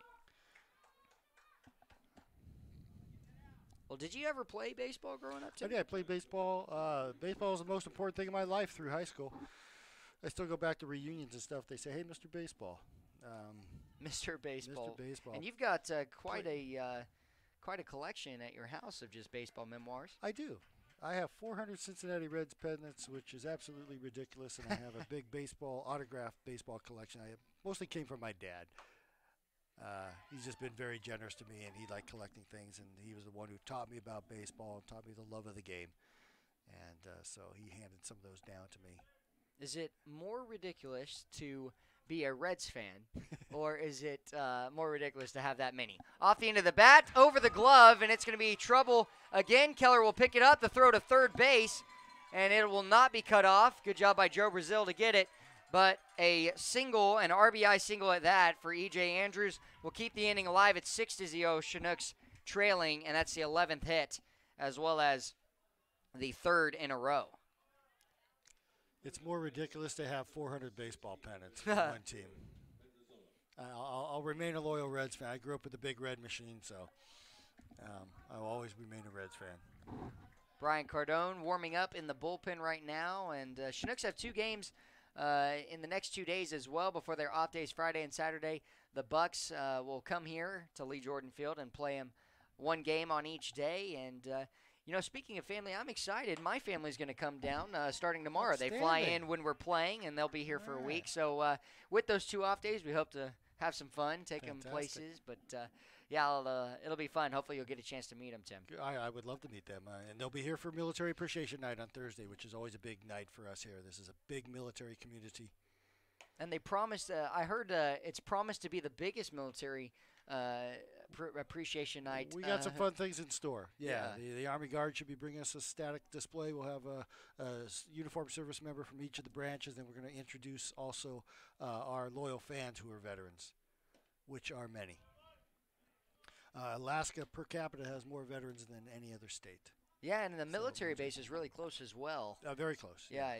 My host dad is actually, Matt Munnins is actually a member of the military as well and is on base. Off the end of the bat, right to the second baseman, Dylan Gardner, for the out. But, Tim, is there anything else you'd like to say just about the Chinooks or your time here? I love this team. I love this organization. I'm proud to be a part of it, and I thank you for the time, Josh. Hey, thank you so much for joining us. When we come back, we go to the bottom of the 6th inning. Chinooks give up 3 in the top of the 6th, but they're trying to climb back 1 step at a time into the ballgame. Again, Matthew Sanchez coming back out. He'll face the top of the order with Dylan Gardner leading off. Thanks again, Tim.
Dylan Gardner will get his first at-bat of the day now as he'll step in. First pitch, fouls it up and out of play. Chinooks trailing by 6 runs. Now it's 6-0. 11 hits for the Pilots, 3 for the Chinooks. And when we went into the last inning, it was 7 hits, versus the 3 for the Chinooks. They were able to get 4, played 3 runs. Inside, strike 2 to Dylan Gardner, the Oklahoma State Cowboy.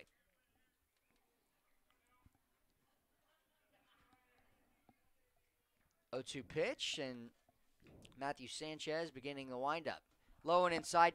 Hey, what can you say, Wyatt, about Sanchez and just how he's pitching, keeping guys off balance and all that? He's been phenomenal all day. His off-speed stuff's been just enough to keep guys off balance, and he's playing the timing game just like the Pilots batters have been. And the Chinooks can't really figure out what to do with it.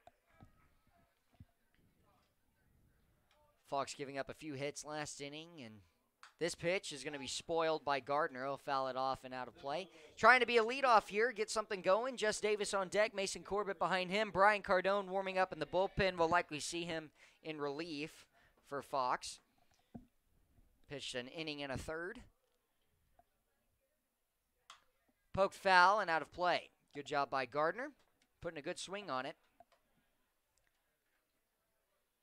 Gardner is a tough out, and he'll try and put something in play hard.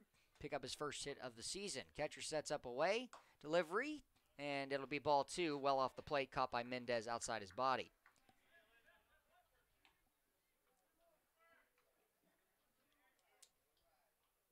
Four hits last inning, again for the Pilots. Big swing and a miss on the off-speed, and unfortunately for Gardner, he'll go down swinging for out number 1 of the 6th inning. Chinooks still trailing by 6. Really just haven't been able to get things going since Hayden Keller led off the inning with a triple back in the 2nd inning, and the Chinooks weren't able to plate him. They haven't been able to score a run today. Chinooks have also not been shut out at all this season. So they'll try and at least get a run here in the game for good measure, but Jess Davis singled in the first, stole a base, and couldn't come around either with just 1 out. Back-to-back strikeouts against Corbett and English, and then Jess Davis flew out to left field to end the 3rd. He's up for his 3rd at bat. And off the plate, 1-1 count, 1 out. 1 out in this inning is the strikeout from Dylan Gardner, who came in relief defensively for Patty McCormick last inning, as did J. Paul Fullerton for Jake Collins. And not swinging there, 2-1 count, 1 out. Only 1 walk issued today for Sanchez, as well as he's got 6 strikeouts in his now 5 1/3 innings. Pops it up and out of play. Top of the zone, likely would have been ball 3. It'll be a 2-2 count, 1 out.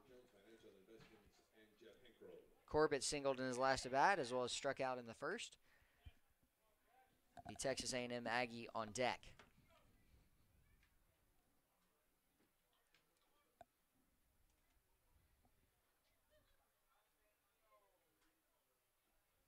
And strike 3 called on the corner against Jess Davis. So look back at Marcus Dolan, the home plate umpire, with words, and just ask, basically say you got to be kidding me, as he thought it was well outside, but it'll be the 2nd straight strikeout, 7th strikeout for Matthew Sanchez. 2nd strikeout looking for the Chinooks tonight. Only have 3 hits. Can Mason Corbett pick up a big one to start a 2-out rally here? Inside, and it'll go to the backstop as Ethan English comes over to pick it up. English was on the move as soon as he saw that ball go to the backstop, wanted to hustle over. Wyatt, what a guy in Tim Bartow, eh? Yeah, he's done a lot for this team. He's an avid supporter. I think he's followed us on every road trip we've been on. He really has. He came down to Kenai. And when you say road trip, though, I mean, really it's only one with Kenai, the 3-hour trip. But he's been at a lot of away games, even in Anchorage. Yeah, that's true. He does go to all of the – he's been to every game on the road except for 1 this season. Foul tipped, and it'll be out of play, a 2-1 count, 2 outs. Good swing from Corbett, just fouling it away.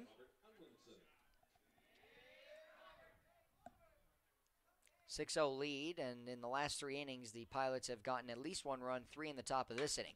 Hit hard to right field. That'll be a base hit for Mason Corbett, and so he will reach with his 2nd hit of the ballgame. Been on fire as of late, a 256 hitter, and he's got his 11th and 12th hits of the season. Does have 2 doubles, a triple, 3 RBIs, and 16 walks. He's reached in every game this season that he's played in. Ethan English just missed a 2-run home run in his last at-bat. He has 1 this season. Smashes one high in the air down the left field line. And again, Colligton coming over. Will make the grab.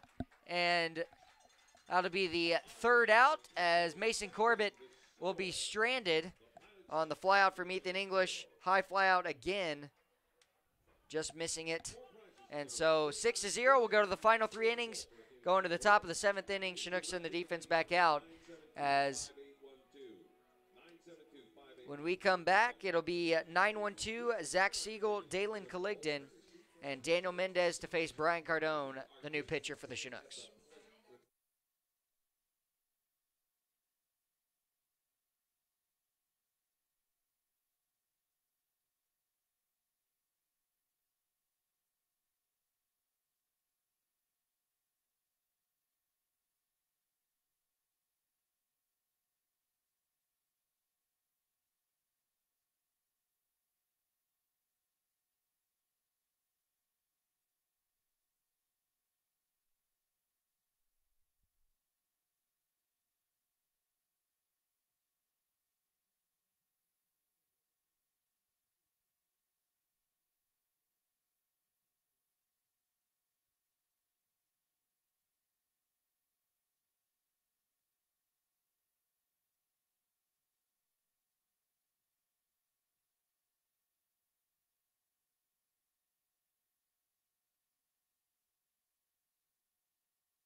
Brian Cardone in to face the 9-1-2 of Siegel, Colligdon, and Mendez. 11 hits for the Pilots to the 4 for the Chinooks. They lead 6-0 over the Chinooks. 2 errors for the Chinooks, none for the Pilots, and they've been playing great as of late. Wyatt, you got an update for us on that other game? I do. It is currently 6-2 Bucks in the bottom of the 5th inning. And as things would stand right now, the Chinooks would still be half a game back from the Oilers. Yeah, if both teams lose tonight, the Oilers and the Chinooks, and if the Chinooks are going to lose tonight, they want the Oilers to lose as well. And the Bucks continue to lengthen themselves in first place away from everybody else. The Pilots are 8-8, I believe, is what they come in as. Yes, 8-8. Matsu Miners 10-8. They get the night off. Chinooks will play tomorrow, though, against the Bucks, and then on Wednesday as well against the Bucks. Brian Cardone in to pitch here for Justin Fox, who gave up 4 hits, 1 earned run, 3 runs last inning, no walks. Curveball there, strike 2, a 1-2 count from the Trinity University right-hander. Brian and Justin both from Trinity University. Brian in his junior year, Justin in his sophomore year, and Brian coming out of Katy, Texas, 6'1", 200 right-hander. Trying to just come in and close the door. Typically a closer-type guy. Fastball well out. 2-2 count, no outs. On deck, Colligdon. Siegel tonight, a double back in the 4th. A ground ball double play he hit into for the 6-4-3 first and second outs in the 2nd. And he avoided getting the RBI there. Flew out to the catcher in foul territory to end the 5th. And a 3-2 count as the fastball misses low. Well, where does your mind have to be here, Wyatt, defensively for the Chinooks? You got to put up a 0 here. If they're going to have any chance of winning this ball game, they've got to find a way to keep the Pilots from scoring for a 4th inning in a row. Well, and it starts with the first out. You can't give up a walk here. You got to find a way to just get an out here against the leadoff Zach Siegel. And the pitch.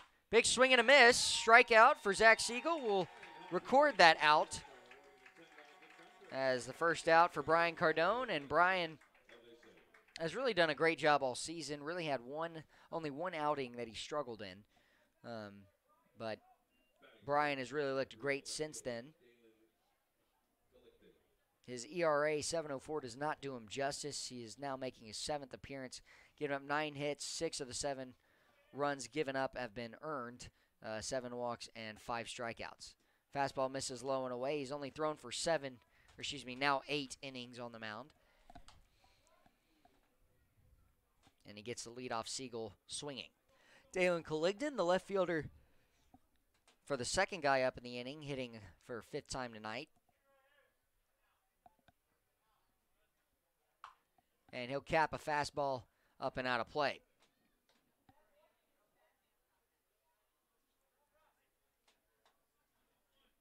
I think I agree with Tim Bartow, who we spoke to earlier, that raising your kids here, it would be a fun adventure, that's for sure.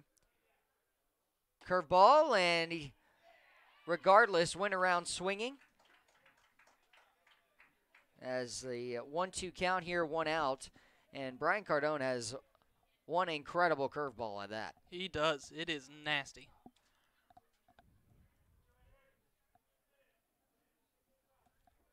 Mendez on deck, and the curveball here pops it up in foul territory. Daniel Freeman goes over and will reach up one-handed and make the grab. Second out, Brian Cardone getting Dalen Collignon to pop out, and that'll bring up Daniel Mendez. Chinooks have not been able to get the first 3 batters out in an inning the entire day. In fact, in every inning but 2, the Pilots have had at least 5 guys come to the plate.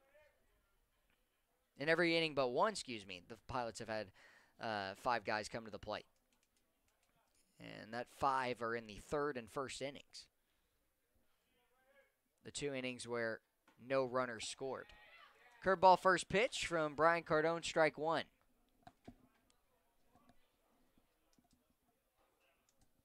Mendez today, hit by pitch, walk, strikeout, double. The good and bad on both sides. Doing more good offensively, and he'll take ball 1 upstairs. 1-1 count. Chinooks would like to save their bullpen moving forward if they can get Brian Cardone to close out this one. They're going to need him for 3 innings of pitching. Curveball there, swung on, strike 2. 1-2 count as it's fouled away.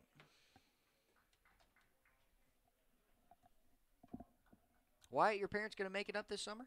They are unfortunately not going to be able to make it up here. Too far of a trip from Illinois. From Illinois, that's right. I forget that.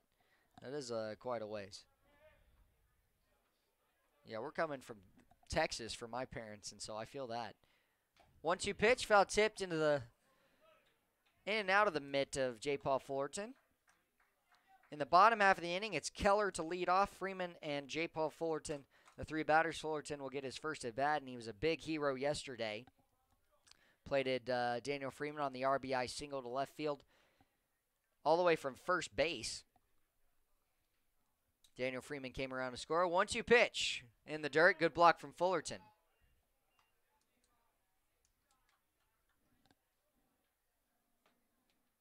That was a tight break, not one that falls off the table necessarily. It just was started a little bit lower as opposed to higher up. Didn't want to hang it for Mendez, who's trying to be a tough out here. Hits one high to left field. Going back, Mason Corbett. He's coasting with it. He struggles, and he'll dive, miss it in left field. And that's going to bring around the runner to third. He's trying for it. The throw will not be in time, as it'll be a triple for Daniel Mendez. And that's going to be not an error against Mason Corbett, because he could not touch it. And he although it is a play he should have made, unfortunately it goes as a triple in favor of the Pilots. So that'll be a 2-out hit, and for the second inning in a row, the hit in favor of the Pilots for their 12th of the night.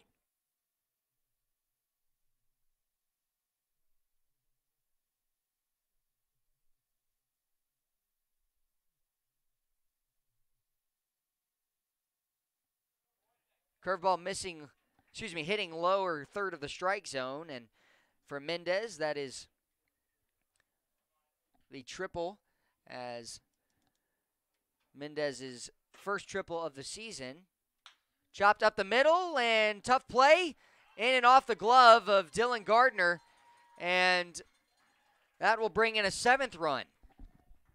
So although it's a mental mistake for Mason Corbett in the outfield who misplayed the ball, it did go as a triple, and that's an earned run, unfortunately, against Brian Cardone. All with 2 outs. Last inning, Chinooks got the first 2 outs without giving up a run, and then from there, it was just one thing led to the next. Same happened in the 5th.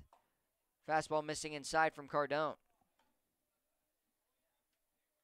Chopped single from Matt Otino. He picks up an RBI. Mendez comes in to score for the 7th run and 1 run in this 7th inning.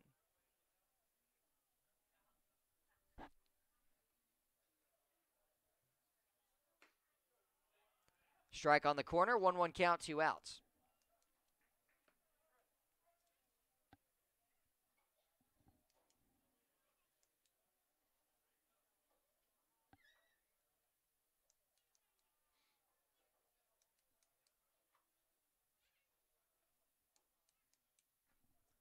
Runner at first not going. That pitch framed by Fullerton, but low, 2-1 count. Cardone has given up 1 run here off of a triple and then a RBI single from Otino here with 2 outs. And now the Pilots lead 7-0. Only 2 innings of the 7 they've played, and they haven't gotten a run. Hit down the first base line, foul. So it'll be a 2-2 count. Chinooks have a lot of ground to make up in this one. And it really starts offensively. They just haven't been able to get things going offensively. Only 4 hits tonight and 1 walk drawn. The 2-2 pitch. Runner not going. Curveball misses back door. And so we'll see if Freeman backs up at first base. He will go back as Otino will be taking off. Bradley Gnighting at the plate. A full count waiting. The delivery. And ball 4. So the inning will continue here as Gnighting reaches with the walk.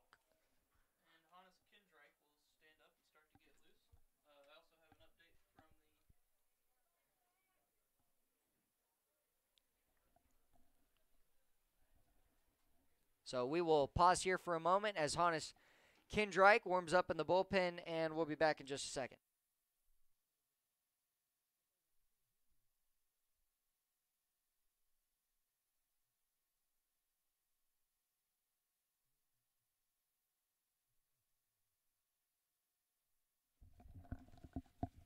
Well, it's still 2 outs in the inning. Runners on first and second. Hannes Kindreich warming up in the bullpen. Zach Morgan at the plate now. 5th time around. RBI single in his last at bat. A single in the 3rd as well. Big swing and a miss from the strike from Brian Cardone. I feel like we've seen more curveballs from Cardone here as opposed to fastballs. Wyatt? We definitely have. He's trusting it today. I think that Zach Morgan thought he was going to throw a curveball there as he was a little late with the fastball thrown from Cardone.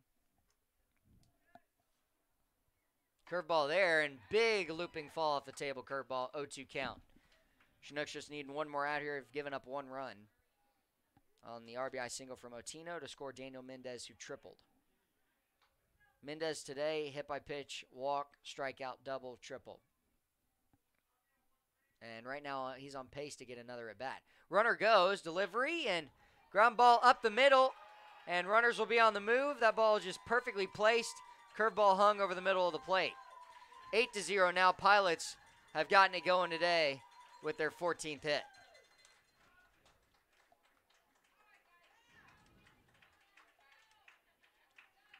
Chinooks here at home have lost some big games, and now it's 8-0. Chinooks trailing after giving up 2 runs here in this inning.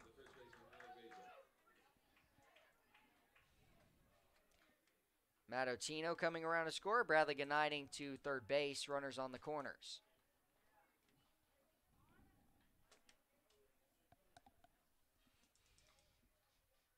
Chinooks got the first 2 outs of the inning, and now 2 runs have come in.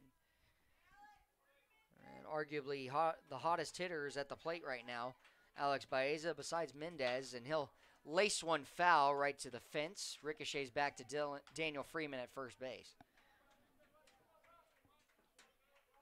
Well, even if the Chinooks don't win this game today, a goal would be to try and just get a run across.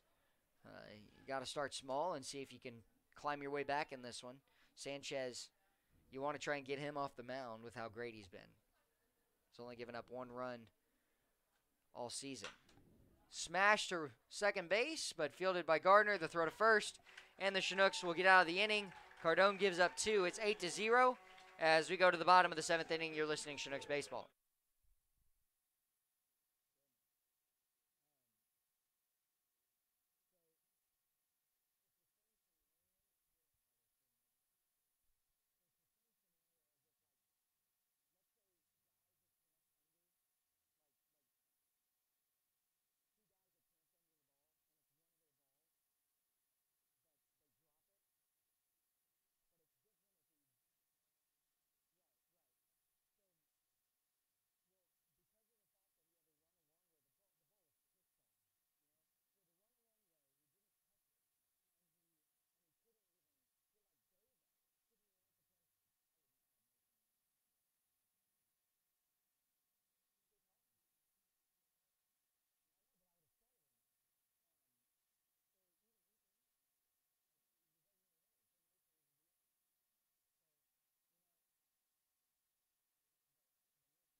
Hayden Keller will lead off the inning here. He had a triple earlier, his first triple, and a walk. He's reached both times. Only walk today for the Chinooks.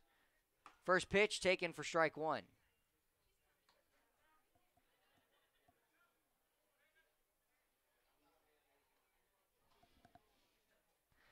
So right now it's an 8-0 ball game. Chinooks gave up 2 last inning, and that one foul tipped right directly at us. It shook it's the closest foul ball we've had towards us, but Wyatt Wewell, you did a great job fixing the camera right there. Thanks.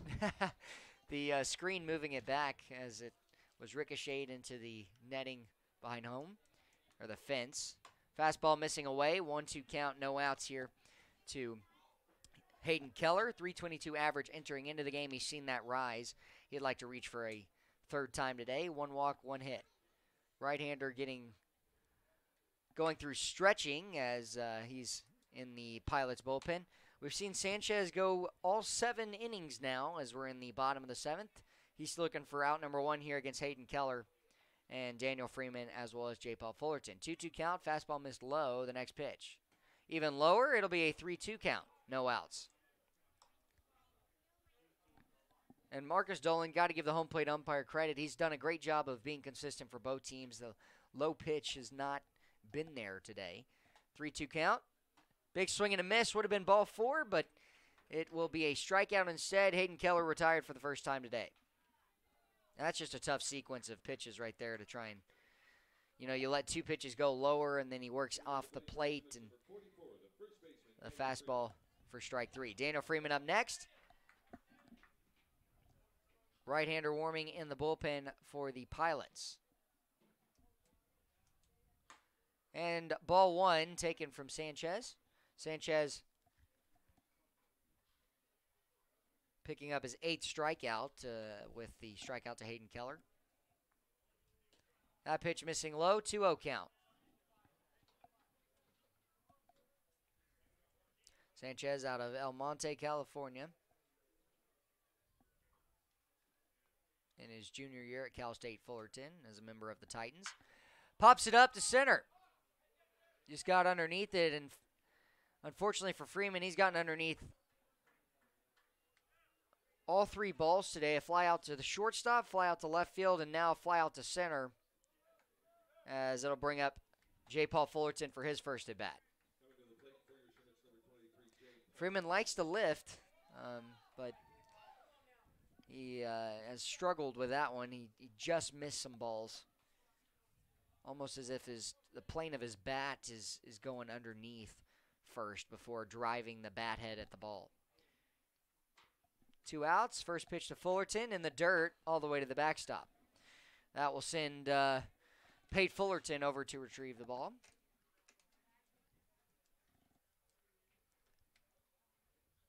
14 hits for the Pilots to the 4 for the Chinooks. 7-2 score of the Bucks game versus the Oilers, so Bucks look like they will run away with that one. And a 2-0 count here to the left-handed hitting Fullerton.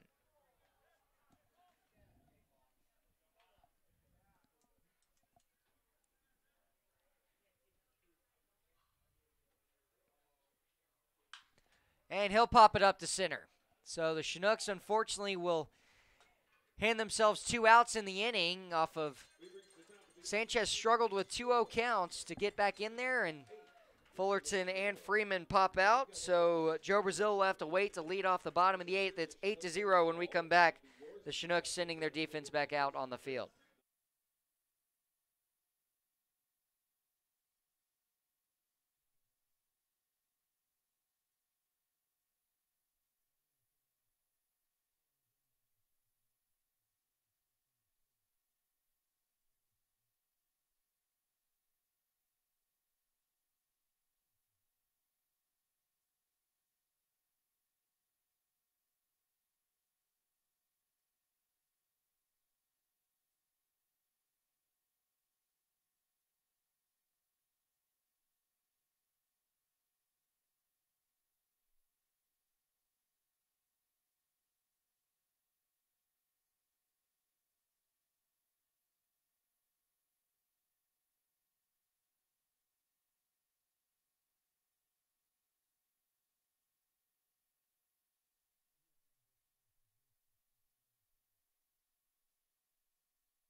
Hannes Kindreich in to relieve Brian Cardone, who pitched just 1 inning the last inning and gave up 3 hits, 2 runs, 1 walk, and a strikeout in his outing. Now Hannes Kindreich will throw the first pitch to E.J. Andrews, the center fielder, for out number 1. 4 of the 9 hitters have at least 2 hits in the ballgame. 3 of those 4 have 3. And every player of the lineup for the Pilots has reached base at some point in this ball game. And 7 of the 9 have reached via the hit. 14 hits for the Pilots, 4 for the Chinooks. Strikeout for Hannes Kindreich for out number 1 here to E.J. Andrews.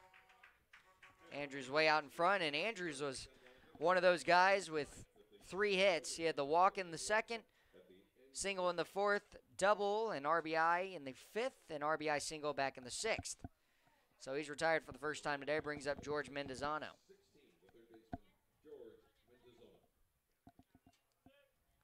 First pitch he faces is line out to Joe Brazil at third base.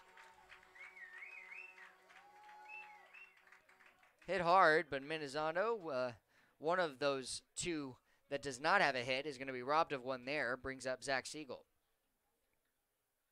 Mendozano instead had walked twice and reached via the error from Mason Corbett back in the 2nd.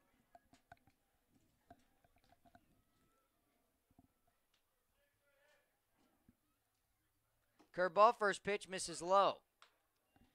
This to Zach Siegel, who is 1 for 4 today with the double back in the 4th. Pops it up. Shallow center field, and Dylan Gardner, the Oklahoma State Cowboy, will catch it. 3 up, 3 down. Go the Pilots. A good inning for Hannes Kindreit. When we come back, the Chinooks will have 8-9-1 up. Joe Brazil, Pate Fullerton, and Dylan Gardner. You're listening to Chinooks Baseball.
Well, we're back and ready to go. Joe Brazil to lead off the inning, and it's Jordan Brandenburg in to pitch in relief for Matthew Sanchez. Sanchez, 7 innings on the mound, no runs given up, 4 hits, 8 strikeouts, 1 walk.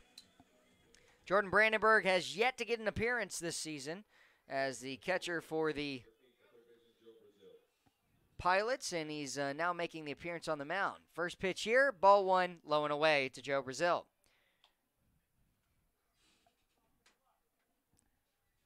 Ethan English warming in the bullpen for the Chinooks. Might come in to finish off the game in the 9th. Big pitch there, and strike 1, 1-1 count, no outs. Swung on by Brazil, just foul tipped in the mitt. Well, Wyatt, I heard you got to go on a plane ride today. Can you tell us a little bit about that? I did.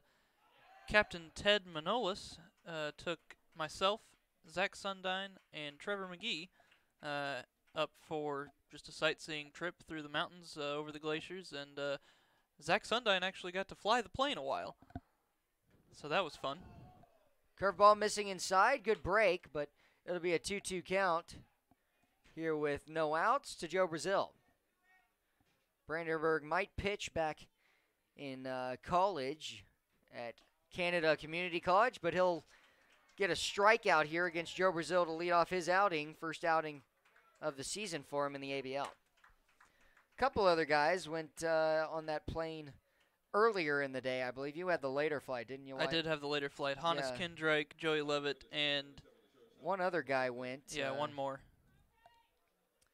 It'll come to us in a little bit. Got to think about it. Fastball missing low and away from Brandenburg. Wasn't Brian Cardone, was it? It might have been. Capped foul and into the home plate umpire. It'll be okay. 1-1 count, 1 out. It was Brian Cardone. Yeah, because Hannes was saying that he got to fly the plane a little.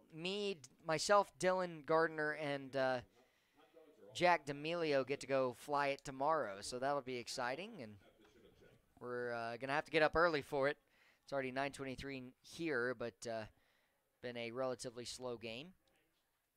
Brandenburg's next pitch, fastball up and away to the left-handed hitting Pate Fullerton, the shortstop for the Chinooks. On deck, Dylan Gardner, and came in the 6th inning to play defense, and came in for Patty McCormick all the way to the backstop. And so Dylan Gardner will have to trot on over and receive it, as it's a 3-1 count here. Pate Fullerton trying to be the first base runner for the Chinooks in a few innings. Smashes one to left field, and E.J. Andrews will let it fall in on the base hit from Pate Fullerton. 5th hit for the Chinooks tonight. How to bring up Dylan Gardner, who's looking for his first base hit of the ABL. Can he pick up a big one here and start a rally for the Chinooks, try and get them on the board with a run? Good job by Pate Fullerton, just poking one the other way. That is now Pate's 6th hit this season. And half of his hits are doubles. Pitch falls in off the plate for strike 1, as called by Marcus Dolan. It's an 8-0 ball game. The Pilots did not score in the top of the 8th. Hannes Kindrake got 3 straight outs.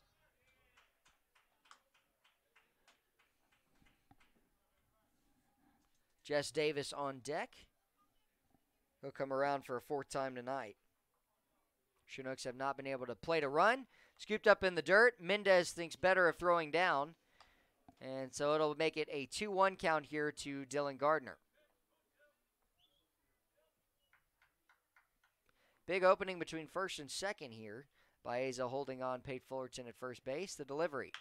Capped back to Brandenburg. Throws it away, and it'll be out on the transfer by the shortstop, Zach Siegel, for the fielder's choice. Gardner out in front, brings up Jess Davis here with 2 outs now in the inning.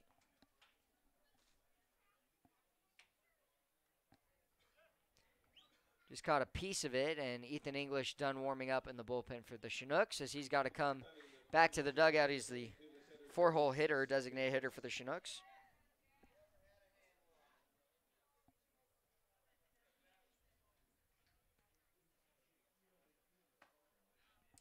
And the first pitch to Jess is a strike. Struck out looking in the 6th. Singled in the 1st. Stole a base. Didn't come around to score, though, and flew out to left field to end the 3rd. That pitch missing low. A 1-1 count, 2 outs. Pate Fullerton, shortstop for the Chinooks, picked up the lone single in this inning so far, and Dylan Gardner grounded out to the pitcher into the fielder's choice on the throw from Brandenburg to the shortstop Siegel.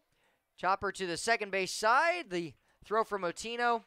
And Jess Davis will record the 3rd out on a ground out. We've got 3 outs left for the Chinooks offensively to plate 8 runs. It's 8-0. The defense coming back out for the Chinooks. When we come back, it'll be the top of the order with Colligdon, Mendez, and Otino facing off against Ethan English on the mound for his 2nd outing.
Top of the ninth, 8-0. Pilots looking like they're going to take this one. Ethan English will get his second appearance now, though. Ball 1 to Dalen Colligdon.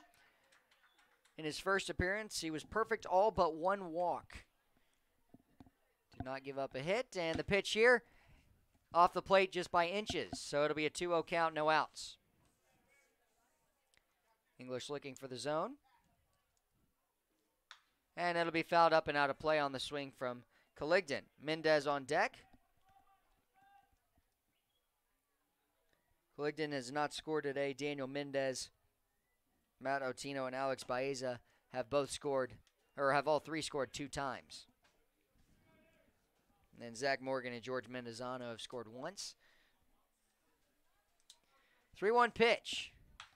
Poke down the right field line, and if it tails foul, it will be trouble, and it is going to be a home run. First home run we have seen. Just gets up and out of play. Late swing from Colligdon, and now it's a 9-0 ball game as the first run has been given up. First home run here at Lee Jordan Field we've seen in 17 games. Why did you think that was going to get out? It didn't look like it. We saw one from Mendez, the left field, that we thought was going to get out on his double, but Colligdon will pick up the home run there as it just gets over the wall. Continued to carry. I believe it was Mason Corbett who described playing in Alaska to me as it's like hitting in syrup. So we haven't seen a lot of balls fly very far. That is true, and fastball misses upstairs. Colligdon picking up his first home run down here in the ABL. And that's actually his first extra base hit as well of the ABL. Most hits by a single guy on the team is Zach Morgan. Colligdon now up with 13 off the home run and RBI single today. And Zach Morgan, as that's popped up into center field, Jess Davis takes a few hard steps back, will make the grab. Out number 1 made, it'll bring up Matt Otino. Zach Morgan, 3 hits today, leading the Pilots, and he's got a total of 14 hits. Matt Otino up next. Only 3 innings, where the Pilots have not been able to score a run. Somewhere that pitch misses, and so the right-hander Otino will have a 1-0 count to work with.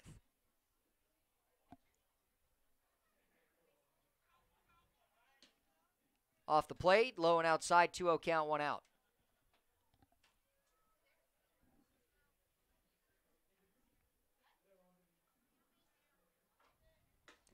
That pitch, strike 1, lower third, 2-1 count, 1 out. Ethan English will close out the ball game in the top of the 9th here, as it's a 9-0 ball game. 15 hits for the Pilots, poked foul and out of play off the right-handed swing from Matt Otino, Gniting on deck.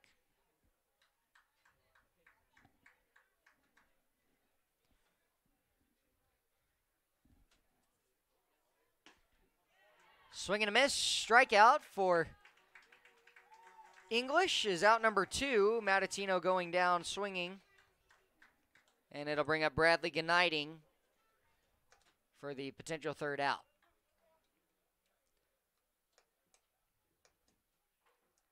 I believe this is the 2nd most hits given up by the Chinooks this season. It was 18 back against the Bucks. Curveball first pitch in that Bucks game here at home on Sunday, the 9th of June. That pitch missing inside, a 1-1 count, 2 outs.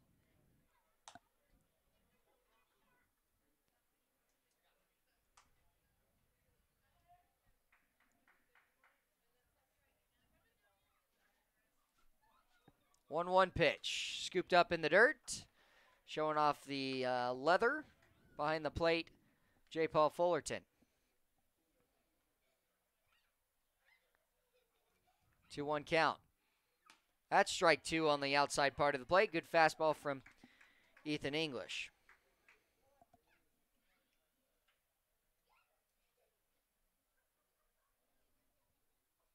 Wind up, payoff pitch to the left-hander. Poked up and out of play, good spoil. just to get a piece of it.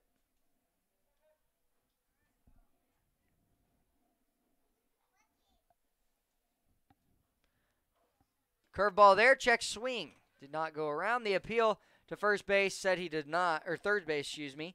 And Tom Munoz says he does not. It's a full count, 2 outs. Ground ball to shortstop. Fullerton will stay down on it. The throw to first. And we'll get him by a step. So 3 up, 3 down for a second straight inning. Apart from Dalen Colligdon's home run in the 9th, as it's 9-0, Chinooks will have Mason Corbett, Ethan English, and Hayden Keller. When we come back, they've got 9 runs to make it up, and they need every bit of it. They'll be facing Jordan Brandenburg for a second inning in a row. You're listening to Chinooks Baseball.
Well, we are now into the bottom of the 9th, 9-0 the score. Pilots leading the Chinooks. Mason Corbett up. He's got 2 hits today, strike 1 from Brandenburg on the corner. Brandenburg relieved Sanchez, and collectively it's been a shutout game. They're trying to pick up 3 outs and keep it that way. 15 hits for the Pilots, 5 for the Chinooks. Strike 2 paints the corner a little bit farther off the plate, but strike 2 called nonetheless. Jack D'Amelio will hit for Ethan English, who closed out the 9th inning, gave up a solo home run from Dalen Colligdon. Curveball and chopped into fair territory. Brandenburg will catch it and throw it over to Baeza, who makes the out. As second time that Mason Corbett is retired, and so here in the 9th inning, the first out made. Check swing on the curveball. Jack D'Amelio will pinch hit for Ethan English. Everybody's getting a chance to play today with Trevor Cho and Brandon Cody both not in uniform. This is the last position player the Chinooks had available. And the first pitch to Jack is going to be taken for strike 1 down the middle.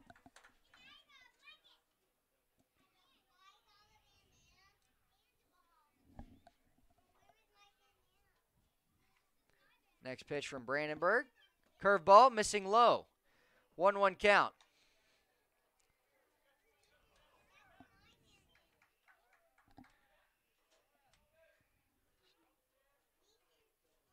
One pitch. Jack D'Amelio looking to hit something hard. He'll cap one to the left side. It's going to just go foul as Mendez will pick it up in foul territory. 1-2 count will keep Jack D'Amelio alive. D'Amelio, the 4th highest average on the team for the Chinooks at .250. 3 for 12 at the plate.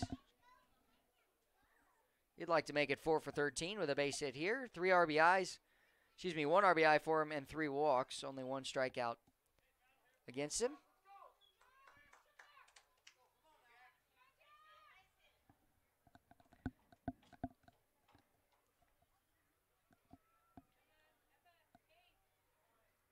One-two count with the windup. Payoff pitch from Brandenburg. And just going to spoil it. Good slider from Brandenburg. Tailed in a long way.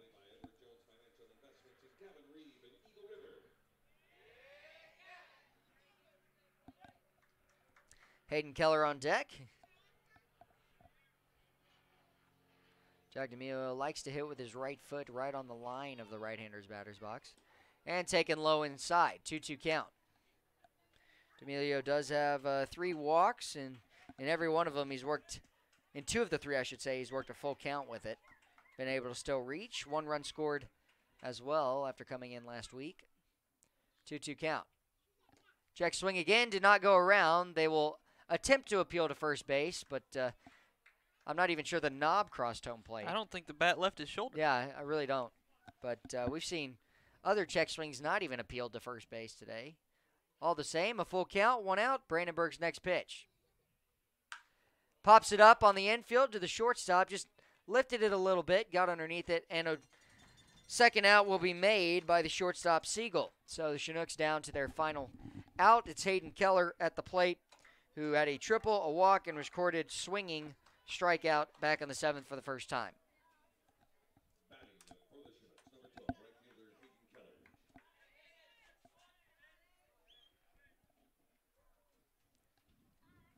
His first pitch, strike 1 on the corner.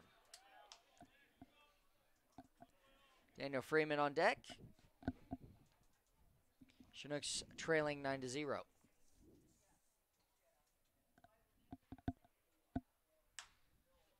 Off the end of the bat, out of play down the third base line, and right next to Sam Brace.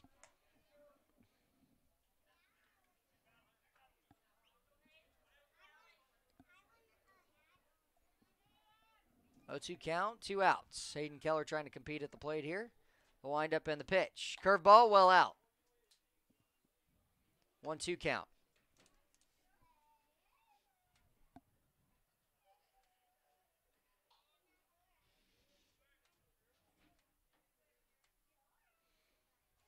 In the dirt and all the way back here to us. Right through the legs of Marcus Dolan and Daniel Mendez, and now Daniel Freeman comes over to grab it. 2-2 count, 2 outs.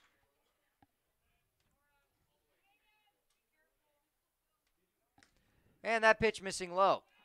Full count, 2 outs to Hayden Keller.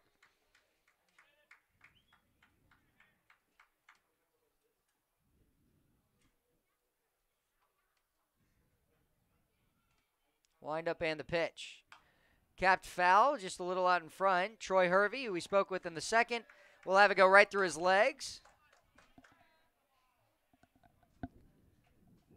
Why do you even know how sausage got started? That's what the players say whenever somebody makes an error. They say sausage. I think that's pitcher humor. And, Pitcher humor. You and I don't understand that.